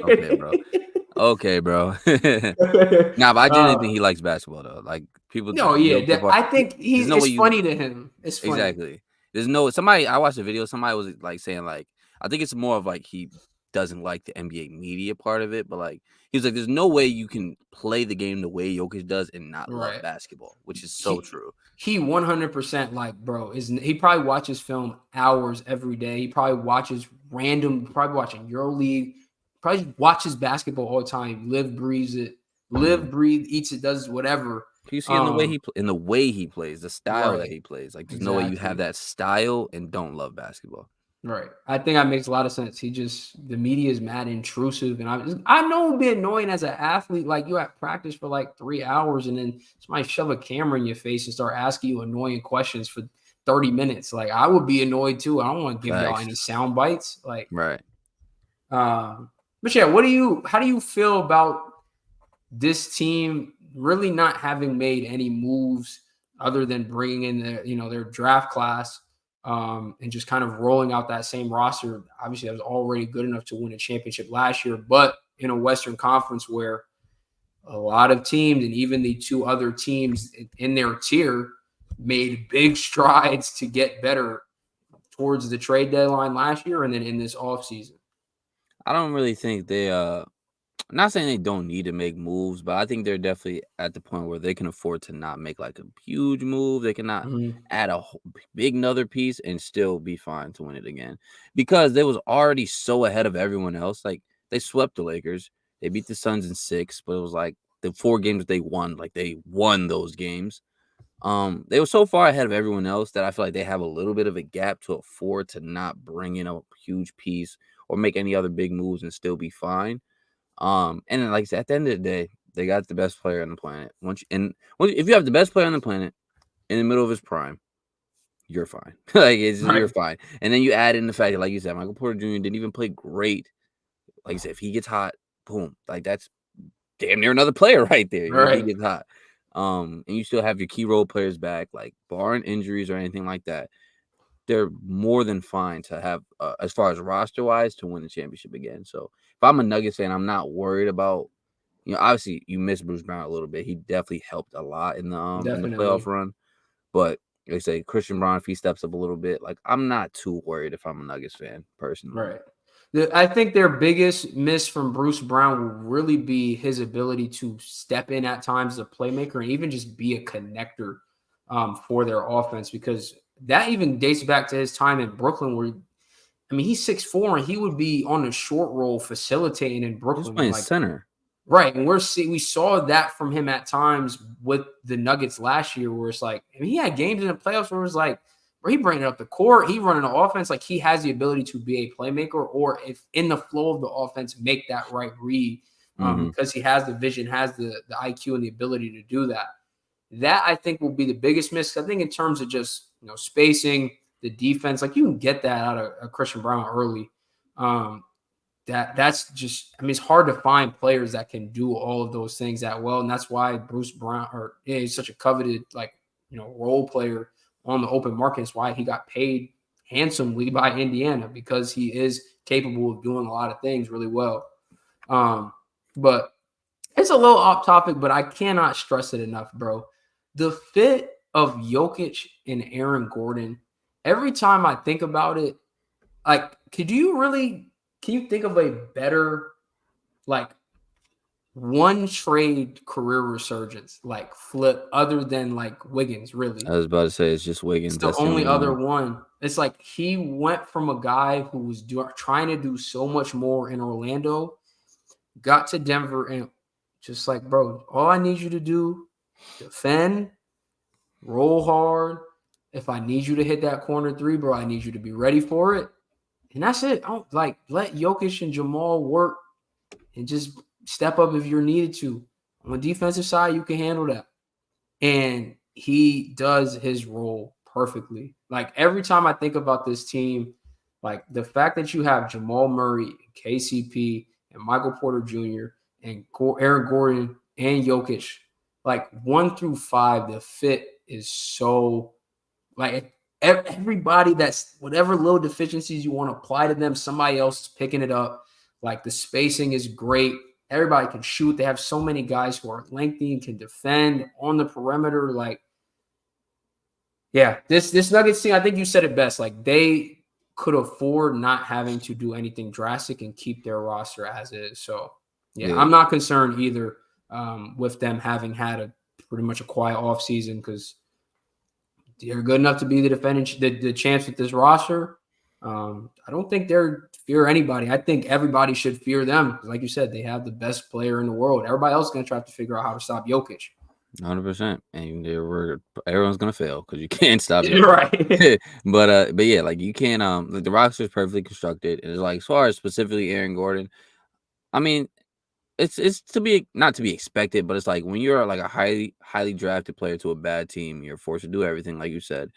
When you shrink that to just play your role, you're gonna be elite at that role. Like how Mm-hmm. Wiggins was. Like if Wiggins came in, he was supposed to number one pick. He was supposed to be, the guy. So now if you diminish that to just a role player, but a key role player, like he's gonna do that to the best of his abilities if he has the mindset and the work ethic for it. So I'm curious to see who's gonna be that next, like, highly draft pick. Didn't really work out with your team. Boom, come to a to a contender player role, help them Right. win it. Not maybe if it's not even win a championship, but just help them go deep in the playoffs. I'm curious to see who that could be. Maybe like a Markel Fultz, somebody like that. Like who knows? Couple But years, bro, could be Aiden. that's what I'm saying. Like bro, you never know. He could just be like, listen, I just you just need to play this role for this team. Who knows? He probably could do it. Right. Um, let's get to your Lakers. Oh yeah, Who had a good offseason. Bring in Gabe Vincent, bring in Torian Prince. You re-sign Reeves, you re-sign D'Lo, re-sign Vanderbilt, re-sign Rui. You also bring in Christian Wood for nothing. absolutely nothing. Bring in Cam Reddish for not a lot. Jackson Hayes for not a lot. You draft Jalen Hood Shafino. Um, talk to me about how you feel about your Lakers. LeBron going into year 21. He is now officially the oldest player in the league with Andre Iguodala retiring. So year 21 LeBron and AD going out in this Western Conference, and we both have them as real contenders in the conference. So how you feeling about your Lakers? I love where we at, man. I can't ask for a better roster with what we with our the way our key players are right now. I can't ask for a better roster. We're at a point where, um, we don't need LeBron to be Superman. We don't. Like he can go out there and we could be a top 3 seed if he's 24, 6-6. I think we can still be a top 3 seed, which is what is should happen at this point in his career. He's year 21. Like I shouldn't we shouldn't I don't want him to drop 30 a game. I don't want him to average 38 and 8. I don't want him to do that because in come playoff time, as that wear and tear that's gonna weigh on him a little bit. So I like the fact that we have pieces around him. I think that at the end of the season, you'll look at all of our scoring or just the stats in general for the team, and it's going to be a lot more balanced than it has been before. It's going to be like we got Austin Reeves maybe averaging 16, something like that. Maybe D'Lo averages something around there. Like LeBron, lower 20s. Not saying he's going to average like 19 a game, but lower 20s. 80, lower 20s. I think it's going to be a lot more balanced. The defense is going to be there. I like the fact that we added pieces. We got way more depth. And we got a lot more insurance. Like if Yep. D'Lo has his playoff struggle, time out. First of all, we need to talk about D'Lo. D'Lo has been talking like a player who is very self aware. He's Good. like, bro, I was so happy when I saw him in interviews. He was like, I want to be Derek White. Which, if people trying to clown him, who wants to be Derek White? Nah, somebody who is smart and is self aware knows Derek Yeah. White is Derek White, valuable. Derek White, all defense. You Exactly. should want to be Derek White. But Derek it's White hey, helps wins games. But I do to have a Derek White on my team. Are you crazy? Right. Oh my God! Come on, defense, play make, can shoot, and doesn't complain about nothing. Like, come Right. on, bro. Like that's the picture perfect role player right there. Exactly. But so yeah, I'm liking what I've been hearing from D'Lo, and just the way I'm not expecting him to come out and be an elite defender. But if you tell me if D'Lo is at least gonna give me the effort on the defensive end, like he All said, you I could want. ask for. That's all I need from him. He said, I don't want to be played off the court. Like I don't want to be the guy to where like you got to take me out of games, which is perfect, bro. Because that means if Mm-hmm. your shot's not falling, you can at least give me effort on the defensive end. Oh my God, that's beautiful. So, and then worst case scenario, say it's all talk. Say we get to playoff time and it's still the same old same old. We got Gabe Vincent backing him up that can come in. He don't even got to play if it come down to it. He You don't. looking at an eight-man rotation in playoffs, bro. If D'Lo ain't cutting it, oh well. That's what Like, I'm saying. We got big Gabe Vincent in the back. So yeah, I say we're doing good. Got our guard depth going. My man Austin Reeves on MVP season. You know how that go. yeah. You know how that go. But now other than that though, Rui, still Mm-hmm. improving, getting better. Hopefully we can get Van. I think Vandal hurt right now. I think he's Did he hurt. get hurt? I don't remember. It said something was going on with Van. I can't remember. I know he got paid. That's all I He know. hurt. Yeah, he's questionable. He hurt his heel. Okay, he'll be fine. We'll need him for the playoff time. So, but yeah, I like where we at. And then as far as AD, I think AD is gonna shock people and play a good amount of games this year, just because I feel like it's not gonna be needed for him to like especially the second half of the season last year. We were stressing to win games where like we had to have them play as many games as possible, as many minutes as possible just to make the playoffs. And now that we got a little bit more big man depth, I don't gotta watch freaking Gabriel go out there and try to do something, bro. Like I like his effort, I really do, but he's just not good. I'm so sorry, Yeah, he's just not good. We actually got some big man depth. we can make it a little more versatile. There could be times where AD plays the 4. You never know. So Mhm. I just like where we're at as a team. I think it's gonna help us, coast through the regular season, and then come playoff time, we ramp it up when we need to, and we'll be definitely one of those contending teams to come out of the West. I do have to say, I've been a Cam Reddish believer forever. Bro. He might be cooked. I'm holding on by literal threads, bro. He might be cooked, Five bro. five for 19 in the preseason is not. And it looked bad. Like Yeah, that no, sounds bad, but it it looked looked worse. bad. Watching it was like, oh no, bro. I thought this was the one. This was the place. He was gonna find Right. it, bro. Nah, bro. It's He just all still got it. there. Like it's all there. Like, dang, bro. Some I people just can't really put it all together. yeah. Um Other question I have for you: what's your expectation for Christian Wood this year? Christian Wood. I don't even know. I'm gonna be honest with you. I don't even know. I just want somebody that can come in, spell AD a little bit, and just contribute. Bring whatever you can, whether it's on the offensive end. Like we're gonna be fine defensively. So if you bring a little bit of offensive, He ain't bringing really much on the defensive end. that's what I'm saying. So even if you're He bringing, could get you like 20 a night if you gave him the opportunity, though. that's what. So like, I especially if because AD's gonna miss games. Like it's just Right. bound to happen. Games AD miss, step in there, give me some offensive firepower a little bit. Games AD is there. Maybe we're struggling offensively. You come in and give us a little bit of offensive punch. I'm not asking for much because we signed him for absolutely nothing. So like, even if he comes in and he sucks, we signed him for nothing. So like, I don't really care. But the times that we do need him to step up, maybe we need some offensive, scoring power off the bench. Mhm. I think he come in to help out a little bit. So I definitely like the acquisition, especially for the fact that we didn't pretty much sign him for nothing. Yeah. Last team here in our contenders tier is the Phoenix Suns for obvious reasons. Devin Booker, Kevin Durant, Bradley Beal, Bull.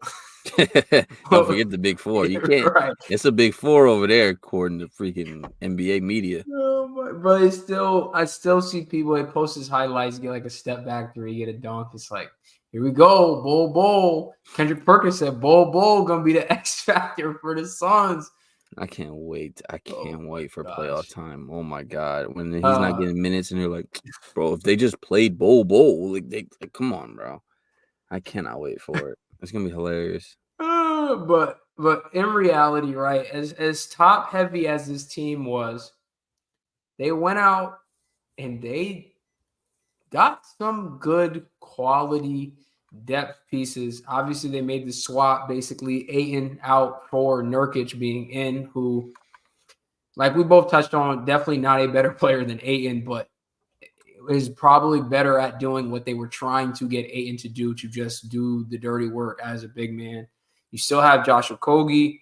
They bring in Grayson Allen, Keita Bates-Diop, Yuta Watanabe, who was one of the best corner shooters in the league last year. Drew Eubanks. I forgot Eric Gordon signed here too. They got Saban Lee and like Nasir Little, Chimezi Metu, Bol. Like there's a lot of people on this team who can give you minutes in the regular season.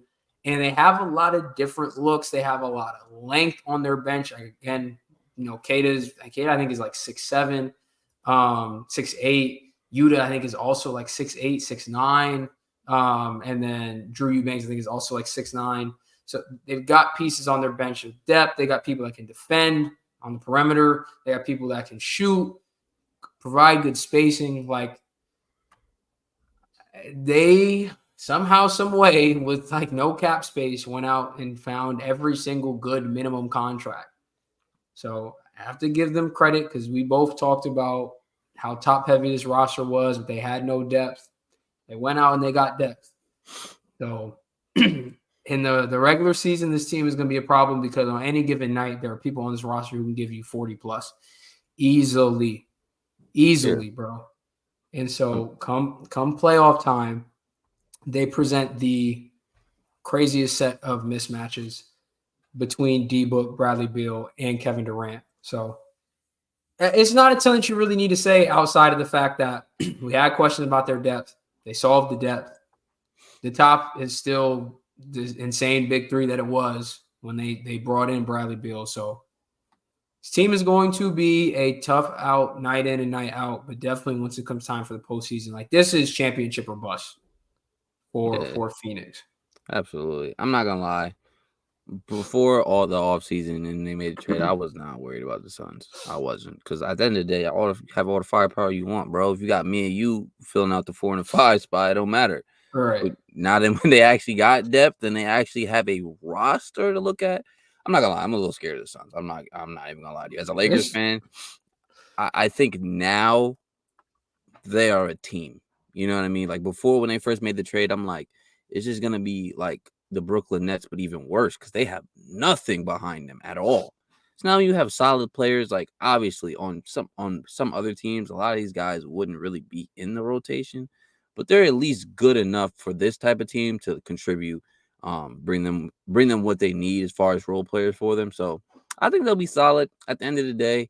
Um, KD is older and he has not been the healthiest guy. So I mean that's a little bit of a concern. But at the end of the day, like we've been saying the whole episode, like you can say health about anybody, bro. The most healthiest person can get, God forbid, can get hurt and like their season's pretty much toast. So, the health is like that's a concern with everybody. But if the Suns stay healthy, like we said, there's 3 main teams and the 3 teams we're talking about that really we feel like can contend and really win the championship. It's gonna be fun to see how it all plays out. You know what I mean? Because Yep. I think that they're gonna be a matchup nightmare for a lot of teams, if not all the teams in the West. So Every team in the whole NBA, bro. yeah. So I'm curious to see. I'm curious to see how teams defend them, and I'm curious to see different playoff matchups. Like obviously we're getting a little bit ahead of ourselves because NBA season starts tomorrow, but Right. like I'm curious to see how it's gonna work out when it comes to like 7-game series and like how teams decide to defend the Suns. So it's gonna be super fun to watch. So Definitely. Opening night tomorrow. Your Lakers play first against the Nuggets, who I think they're gonna get have their back. ring ceremony and everything. Get back. We What do you ruining think? that. It's Oh get wow. back. We ruining that, bro. I'm telling you, bro.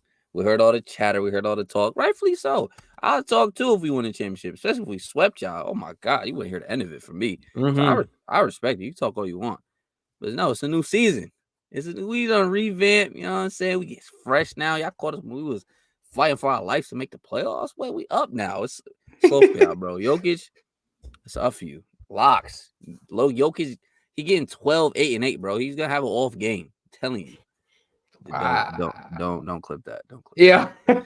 Don't clip that at all. Do not clip that. But nah, we good. We solid. I think we could win that. But at the end of the day, it's a regular season. I really just want to see a good game. I want to see how all our Agreed. pieces. I just want to see how all our pieces look together in a real regular season game. I agree. Second game of the night. Phoenix Golden State. Like I said, no Draymond Green in that game. They're I gonna think get I know what torched. your answer is. Yeah. They're gonna get yo, bro. They're gonna get. I'm telling you, they're gonna get torched, bro. Just because defensively they can't. Who's home? Is Phoenix home? It is It's probably not. It's probably in Golden State. in Golden State. In Golden Yeah, State. I figured it was. They're gonna need a Steph masterclass to win that game, ESPN is predicting Golden State 65% chance of winning, huh? bro. Like, Oh, it says because Bradley Beal and Devin Booker are both game time decisions. oh, that They changes things. both gonna play. They should. Devin Booker practiced today. Bradley Beal practiced. They both gonna play. They both Oh, gonna play. okay, bro. I don't. Maybe just people just have a lot of respect for the Warriors and Steph because like people just like I need to know what the championship odds are because I swear the Warriors are like top 5 in odds or something like that to win a No championship. way. I There's swear I seen somewhere that they was high. I swear they was higher than the Lakers, which is like ridiculous. off rip.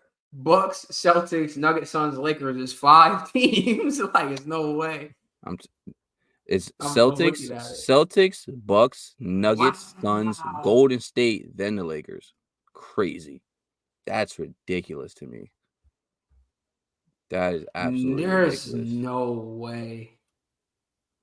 That's so ridiculous. Really? I'm But like, telling you, bro, bro. the crazy part is like I have not seen a single person really thrilled about the Chris Paul trade. Almost everybody at worst has a level of skepticism about like, I don't know about this one. And a lot of people are like, bro, what is this, bro? Like what are you actually about to put on the floor lineup wise? Bro, it's insane how they're ahead of us in odds, bro. That's ridiculous, bro. They're ahead of the Lakers, ahead of the Sixers, ahead of the Mavericks, the Clippers. I take all them teams ahead of them. I get it. The Heat got to go through the freaking gauntlet of Milwaukee and the Bucks, but like, bro, I'm just not a fan. That's wasting your money. You bet that one. You wasting your bread. I'm sorry. Yeah, no. There's no way. I can't believe that one. This is like up to date. Yeah, this is ESPN Sports This Betting. Yeah, is bro. N19. Wow, that's crazy. Telling you, bro. I seen that. I don't remember where I seen it, but I was just like, huh? That don't make no sense. That is wild. That's strictly Steph, bro. Steph. It's respect. gotta be. Yeah. That's all it is, bro. Steph respect. Which I mean, hey, I guess, but if we're just talking like basketball wise, bro, there's no chance. I'm sorry. Yeah, no, I'm not. I'm not super concerned about that team making a ton of noise. I'm concerned about them winning a playoff series. Period. Facts. Yeah. We'll find out. Oh my gosh. Giannis made an extension. Yeah. Breaking news. Okay. Look, that's what happens when you listen to your superstar who start throwing out hints to the media that he might not want to stay there for the long haul. And now Giannis is locked in. 3-year, $186 million. Yo. This man is getting $62 million a year, bro. That's crazy. That's a lot of goddamn money, man. Oh my gosh. Shout out Milwaukee, Freak Time. Freak Time. Freak Time in Cream City, bro. Y'all, yeah, that's wild. That's wild. That's great. They asked Damian Lillard about it, how you feel about the Freak Time nickname. He's like, "No, I'm not co-signing that." Respectfully, I understand that because that is a crazy name. That's crazy. The Cream City makes it way worse. Really, bro, the fact that they had the Cream City jerseys is wild. That in and of itself is crazy. OD. Why is that a thing? Is it like a brewery? It gotta be something. It gotta be some historic reason as to why it's like that. Because just out of context, that's crazy. Oh, it's because they made bricks and the bricks were cream colored, so they called them Cream City. That's ridiculous work. Oh, okay. Well. Yeah, but shout out Giannis, get his bag. Shout out, I know Bucks fans is geeked, bro. What an off season for them. Facts. Because it really started with is Giannis about to ask out? Right now it's finished up with you get Damian Lillard and Giannis signs an extension. Right. You literally can't ask for nothing better. Playoff, or I almost said playoff basketball. Oh my gosh, basketball is back tomorrow. I'm so excited. But as always, we got to give y'all the NFL rapid recap. I love this part. This part is so fun. Bro, the music cue just goes too hard. Now, look, I'm going to be straight up with y'all. I was doing a lot of errands yesterday. So the red zone was in and out. I was catching some of it. I ain't catch all of it. I saw what I could see. So I'm really about to rely on you. I watched the front. Listen, I was stressing all day. You saw our matchup. I was stressing all day. So I need you to give the people the rapid recap. So let me cue the music. Let me get the audio levels right. Scott Hansen here. Yo. Oh yeah. Okay.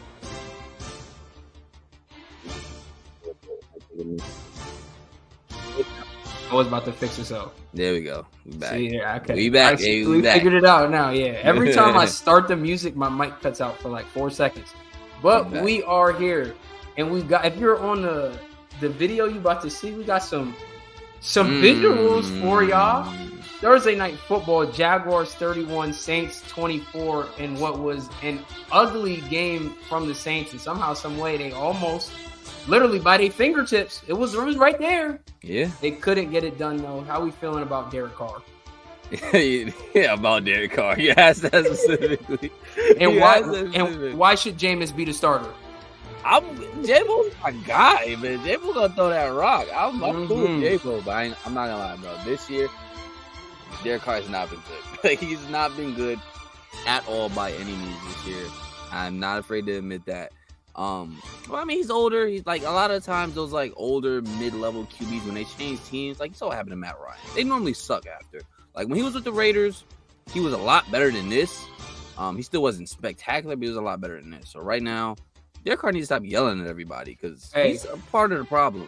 All I'm gonna say is, bro, if you ever yelled at me for not finishing a route and the ball was caught by someone on the sideline, like what? Like, not even hugging the sideline, like, bro was halfway to the bench. Don't do that, bro. I'll embarrass you. What am I running for? To run into the water boy? Like, what am I talking come on about? now. Yeah. Start Jameis Winston if you're listening, James Allen. And, like, can we throw the ball down the field to Olave? What's up with Kamara getting 18 targets? It's somebody on that bench that'll throw it down the field, whether they open or not. J-Bo gonna throw a double coverage. Yeah, man. Somebody told me, if he double covered, that's a 33% chance he's gonna come down with it. Yo, facts. That's real math. Come on, man. That's good odds to me. Exactly. Next one, Bears 30, Raiders 12 in a game where Justin Fields was hurt, backup comes in and gets the job done. And they get their second win in the last calendar year. They got 2 wins now. That's so crazy. But now, I'm not gonna lie to what's his name? Tyson, yeah. He was hooping, bro, legitimately. Mm-hmm. Like, he looked calm, he looked poised. Granted, they're playing the Raiders, which is not a great defense. But who also had their backup in. Exactly. But at the end of the day, for a guy playing Division II football, which I heard he won the Division II Heisman. I think so, yeah. He actually looked solid, though. He looked good. He got his playmakers the ball. They look solid. I'm not going to lie. They look good. And Raiders, just give Devontae Adams the ball. That's all. Trade that man to the Cowboys, please. Browns 39, Colts 38. Myles Garrett was literally all over the football field on defense and special teams in this one. It's crazy to say this in a game where they gave up 38 points to Gardner Minshew, but the Brown defense is that's the best defense in football right now, bro. It's crazy. It's so crazy. Like, they can get to the quarterback, they can stop the run, they can cover. Like, granted, a lot of those things didn't happen in this game, but in general, like, they just make so many plays to where, like, I'm pretty sure they got a fumble recovery, 2 fumble recoveries, a touchdown. Block the punt. They got a pick. Like, they just make plays, man. They really just make plays. And Sean Watson, I don't know what's up with him. He was good, but he wasn't good. But he cleared concussion protocol. I don't know what happened. He definitely was concussed, bro. His head smacked the ground hard. Yeah, but they say he was fine. I don't know what's going on with him, bro. I really don't. But they sneak out of there with a win. Gardner Minshew was hooping, though. I'll give him that. Hey, was that DPI at the end or no? I don't remember. What happened? Their ball was, like, out of bounds, and the Colts DB kind of yeah. No. It can't, because it wasn't catchable. You're talking about the end zone, right? Right, yeah. Corner end zone. Yeah, no, it wasn't catchable. Nah, that's not DP. That's not, no. Because it has to be catchable for that to be that. Like, it was way out of bounds. Smacked the padding. Yeah, bro, that's a bad call right there. Crazy. Patriots 29, Bills 25. Mac Jones hit the gritty with Mike Gesicki, 2 of the worst dances I've ever seen in an NFL end zone. But they go out and get a win against Josh Allen and the Bills. The Bills, man, granted, they got a lot of injuries to a lot of key players on that defense. Like, I think White is hurt. Milano's out of there. But, bro, they just haven't looked good. They haven't. Even offensively, like, granted, the Patriots defense is good, but they're also missing Judon and Gonzalez. Yep. So it's like, I don't know. Maybe the offense is a little bit too Diggs focused. Like, it seems like it's Diggs or bust a lot of these times. Like, Gabe Davis is just not. I would love Gabe Davis way more if he was just a vertical threat number 3 receiver. But, like, it's just like Diggs or bust. I like they kind of got a running game if they decide to give James Cook the ball a little bit more. Like, I think he can handle a little bit more workload to make them more versatile offensively. But, man, they didn't look that great. They let Mac Jones kind of do whatever he wants, which is crazy coming from Mac Jones. So that's a bad loss for the future Bills, man. They're not in that contender tier right now. They don't look good enough to me. No, they got question marks, and the injuries are not helping. Absolutely. Giants 14, Commanders 7, low scoring game, but Tyrod finds 279 and 2 touchdowns, and the Giants get the job done.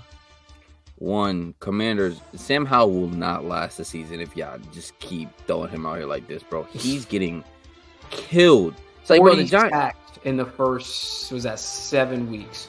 And the Giants don't get pressure. So it's like you're letting a team that doesn't even get pressure be able to sack your quarterback that many times and pressure him that much. Part of it is on him, though. He do hold on to the ball a little bit longer than he needs to. He does. He definitely doesn't make it no better. I talked about it a lot of times. Sacks sometimes is a quarterback stat. Mm-hmm. But it's just like, bro, Jesus Christ, yeah. But this guy's about to die out here. He's on pace to get sacked like almost 100 times this year, bro. That's bro. That's I think the NFL record is in like the 80s. So like, yikes, bro. And Tyrod Taylor offense look better with him than Daniel Jones, which is yikes. Because I just paid that guy. Tough. $40 million. He at least throws the ball down the field, Tyrod Taylor. Daniel Jones does not do that. Yikes. Falcons 16, Buccaneers 13. I'm not gonna lie, I caught nothing of this game. Oh, this was the Bijan had a headache game. Which yeah.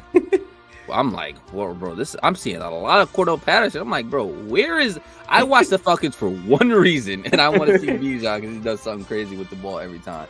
So that was a little bit weird, but yeah, they really squeaked out of there with a win, which is weird because they actually should have won the game. I know you say you didn't see much of it. They should have won the game by way more. Like I think what happened? Drake London had got stopped on the one on a controversial call, and then they fumbled on the goal line. And then Desmond Ridder is like, he has a clear lane to the end zone. If he sprints fully, he doesn't get touched. He trots a little bit, fumbles, touchback.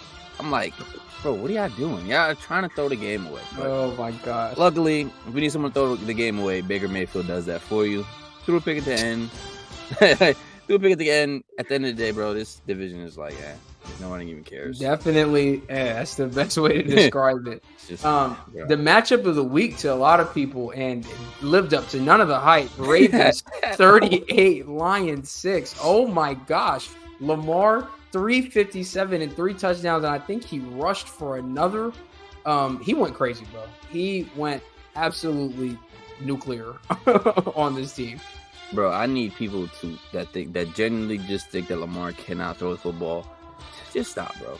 At this point, it's just racist. I'm gonna just say it. No, he just carved these dudes up with Aguilar, bro. Come on now. Lamar has always been not always, but like over the past couple years, he's been a great passer.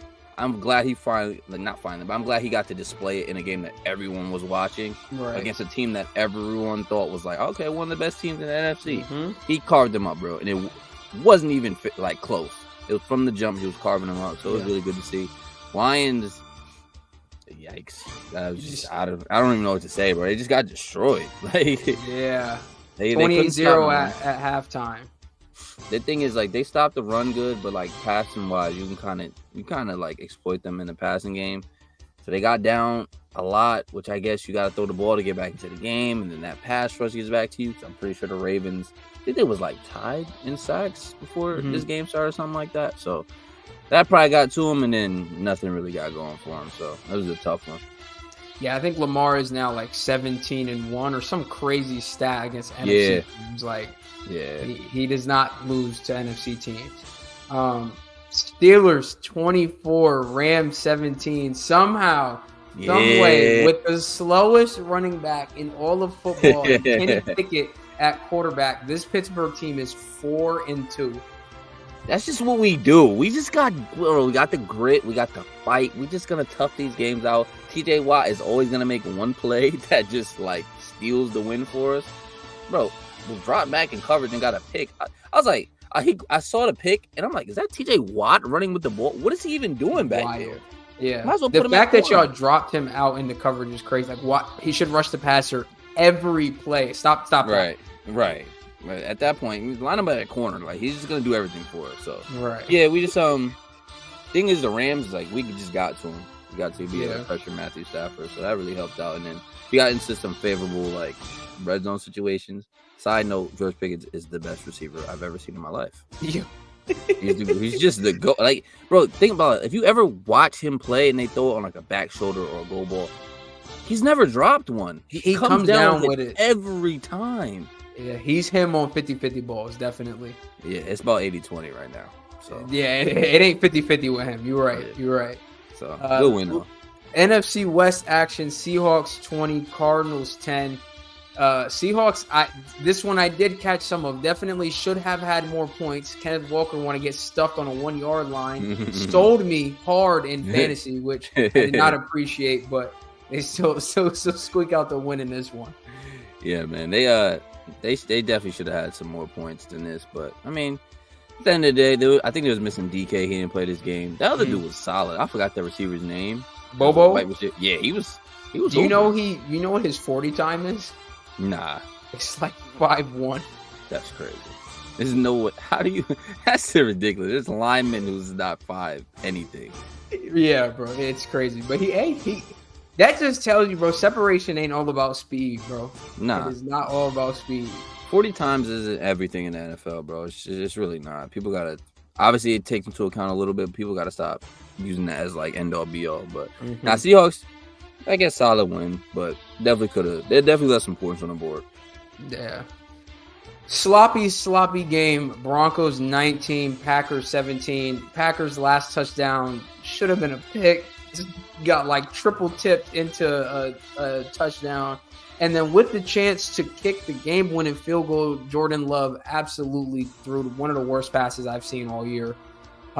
So they cannot get it done in this one. And the Broncos finally find a second win and are 2-5 on the season. Both these teams look bad. Bro, I feel like when I was watching this game, that I was watching it, but I wasn't. Like, I was looking at the TV, but nothing that was happening just comprehended. I was just like, bro, what am I even looking at right now? Bad football. That's all it was. It was disgusting. I'm like, bro, I'm watching it. I'm like, bro, flip to the Chiefs game. Like, stop. I really don't even care. It was a close game. I don't care. Both these teams. Jordan Love, honestly, I still have some faith in him, but I just think he needs to get the growing pains out a little bit. Definitely. Yeah, but I still got faith in him, though. Chiefs remain undefeated as Swifties, 31-17 over the Chargers, who are now 2-4. How much longer can Brandon Staley last, bro? He has to get fired, bro. I'm telling you. Like, don't get me wrong, the Chiefs gonna get carved up by everyone, but right now they have the worst passing defense in the league. Like, that happened before you played the Chiefs, bro. That he has to go. He's a defensive guy, and the defense sucks. 4 years, he blew a 27-0 lead. There's no reason he should still have his job. There's just no way. Yeah, so it's crazy, bro. I feel like it's got to be a matter of time at this point. Bro, it should have been this game, bro. It's 2-4. Come on, bro. If you want to salvage the season, bro, he got to go. I'm sorry. Last game of the night, Sunday Night Football, another highly anticipated matchup. Eagles go out and handle their business in the new smooth-looking Kelly Green uniforms and beat the Dolphins 31-17. They probably did the best job of bottling up Tyreek, at least in terms of just total yardage. I think held him to 88 yards on the night. So yeah, it's a big win for the Eagles, who then also went out today and got Kevin Byard. So their one issue at safety position in the secondary just got addressed with an all-pro. So in case, Roger Goodell, you're listening and would like to investigate the Titans for tampering with Howie Roseman and just giving away all their good players for free, the Eagles, I'd like to launch that investigation because I'm really sick of it as an NFC East fan. I mean, you're kind of not wrong because they're just, sure, take him. One of our best players. All right. Sure. AJ Brown, who needs him? I guess give me we're not gonna pay him. Cool. All right. So it is. You want our all-pro? Just 4th-round pick seems like a fair value, right? Right. So yeah, I don't really know what they're doing as far as just letting the Eagles do whatever they want. But other than that, game-wise, I mean, I'm a little worried about the Dolphins because when they play good contending teams, they've gotten handled. Because even in this game, it says 17. One of that was a pick 6. So that's really 10 points offensively. You really had only Yeah. one drive where the offense looked good.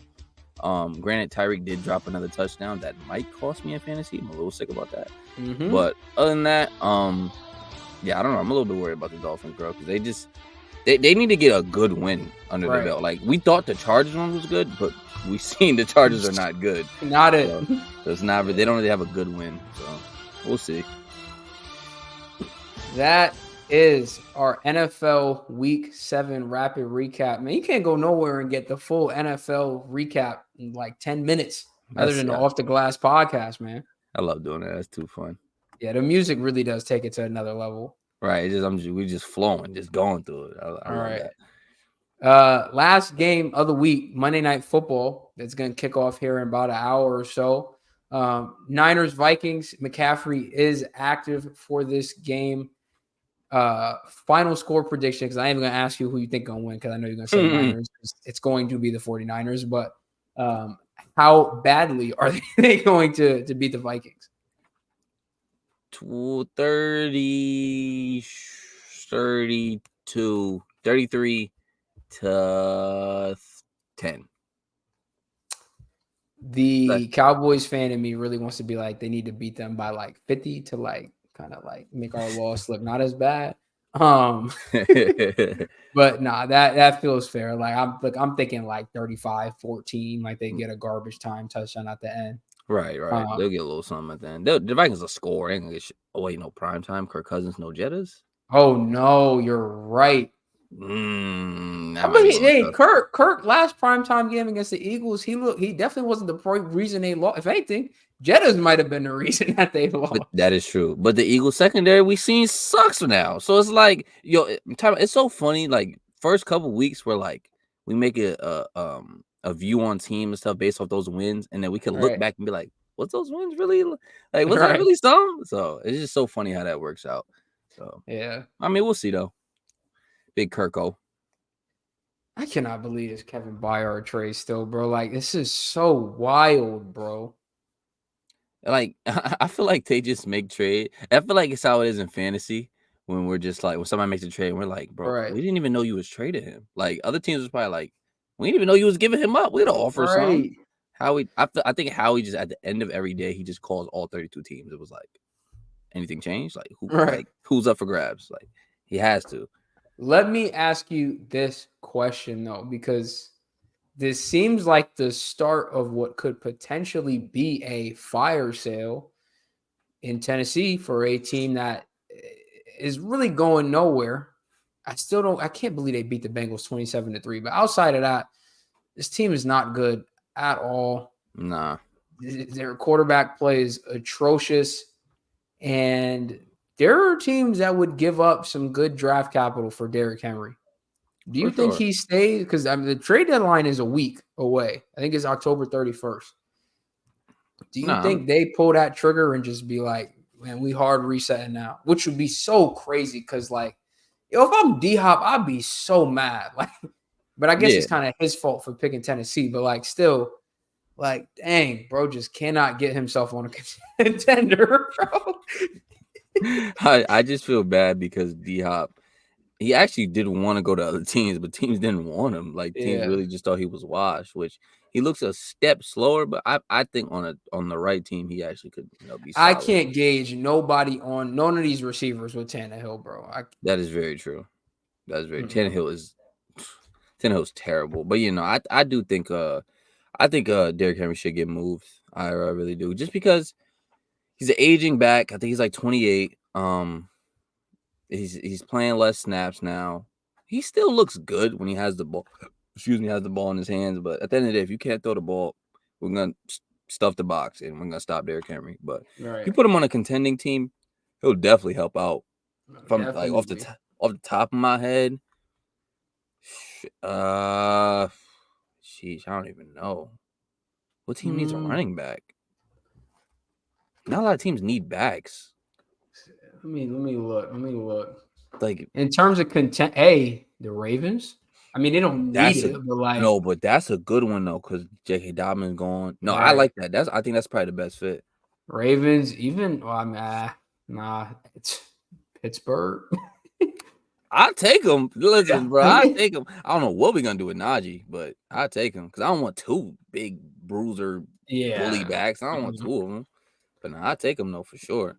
I'm looking. I mean, honestly, as much as it would, Rams. it's whoa, my Kyron fantasy stock. Yeah. He's up. But again, nah, like I was about to say, as much as it would hurt me in fantasy, Cowboys, y'all really kind of like need help in the red zone. Need like a big bruiser back.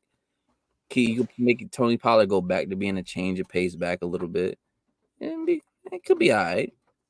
Could be a little something. I don't know. Dolphins seem like they always want to run it back. Yeah. I don't know. As long as, bro, if Titans GM, the commissioner to go over there and just block Howie Roseman number. Can you Do imagine not if he goes to the Eagles? Can you do imagine? not allow this man to call him, bro, because he'll figure it out. He'll find a way to make it happen, bro. So no. That's my only request. If they're gonna trade Derrick Henry, bro, it cannot be to Philadelphia. That would really like piss me off. And they have to, bro, if they could figure out a way to make that happen and the NFL don't investigate, bro, it's corrupt. It's corrupt. Nah, that's legitimate. Goodell got like 10 bans on the Eagles to win the Super Bowl. That's the only explanation, bro. You know, it'd be 100% corrupt because there's no way you're telling me you give him Bayer and Henry and within a couple weeks span. No, I'm not hearing it, bro. After giving him AJ Brown, right? Not hearing it, bro. Y'all got some sort of weird connection. Yeah, I don't know what's going on, bro. Not feeling that. He's gonna be like, hey, you want D-Hop too? Take it. We don't need him. Right. Hey, might as well. Give us Julio back. We'll keep D-Hop. Yeah. Oh man. Well, look, that is going to do it for episode 35 of the Off the Glass podcast. If you're watching or listening to this on a Tuesday, tomorrow on Wednesday, we're going to be dropping an interview with the editor of Air Alamo, which those of y'all don't know is the fan-sided publication for the San Antonio Spurs. Noah Magaro George is going to be joining us on the show, and we are going to be talking with him all things Spurs, all things Wemby, and what we can really expect from the number one pick this coming season. And for those of y'all, because I know a lot of y'all did not watch a lot of Spurs basketball last year, what you can expect from this team going into next season. So be on the lookout for that. That's going to be dropping on Wednesday. But as always, we appreciate you for listening to the podcast. If you're on YouTube, like, comment, subscribe, and then go over to the audio platforms, leave a 5-star rating, pre-download the show, and follow the socials down there at the bottom of the screen. We appreciate you a ton, and we out. Peace. Yes, sir.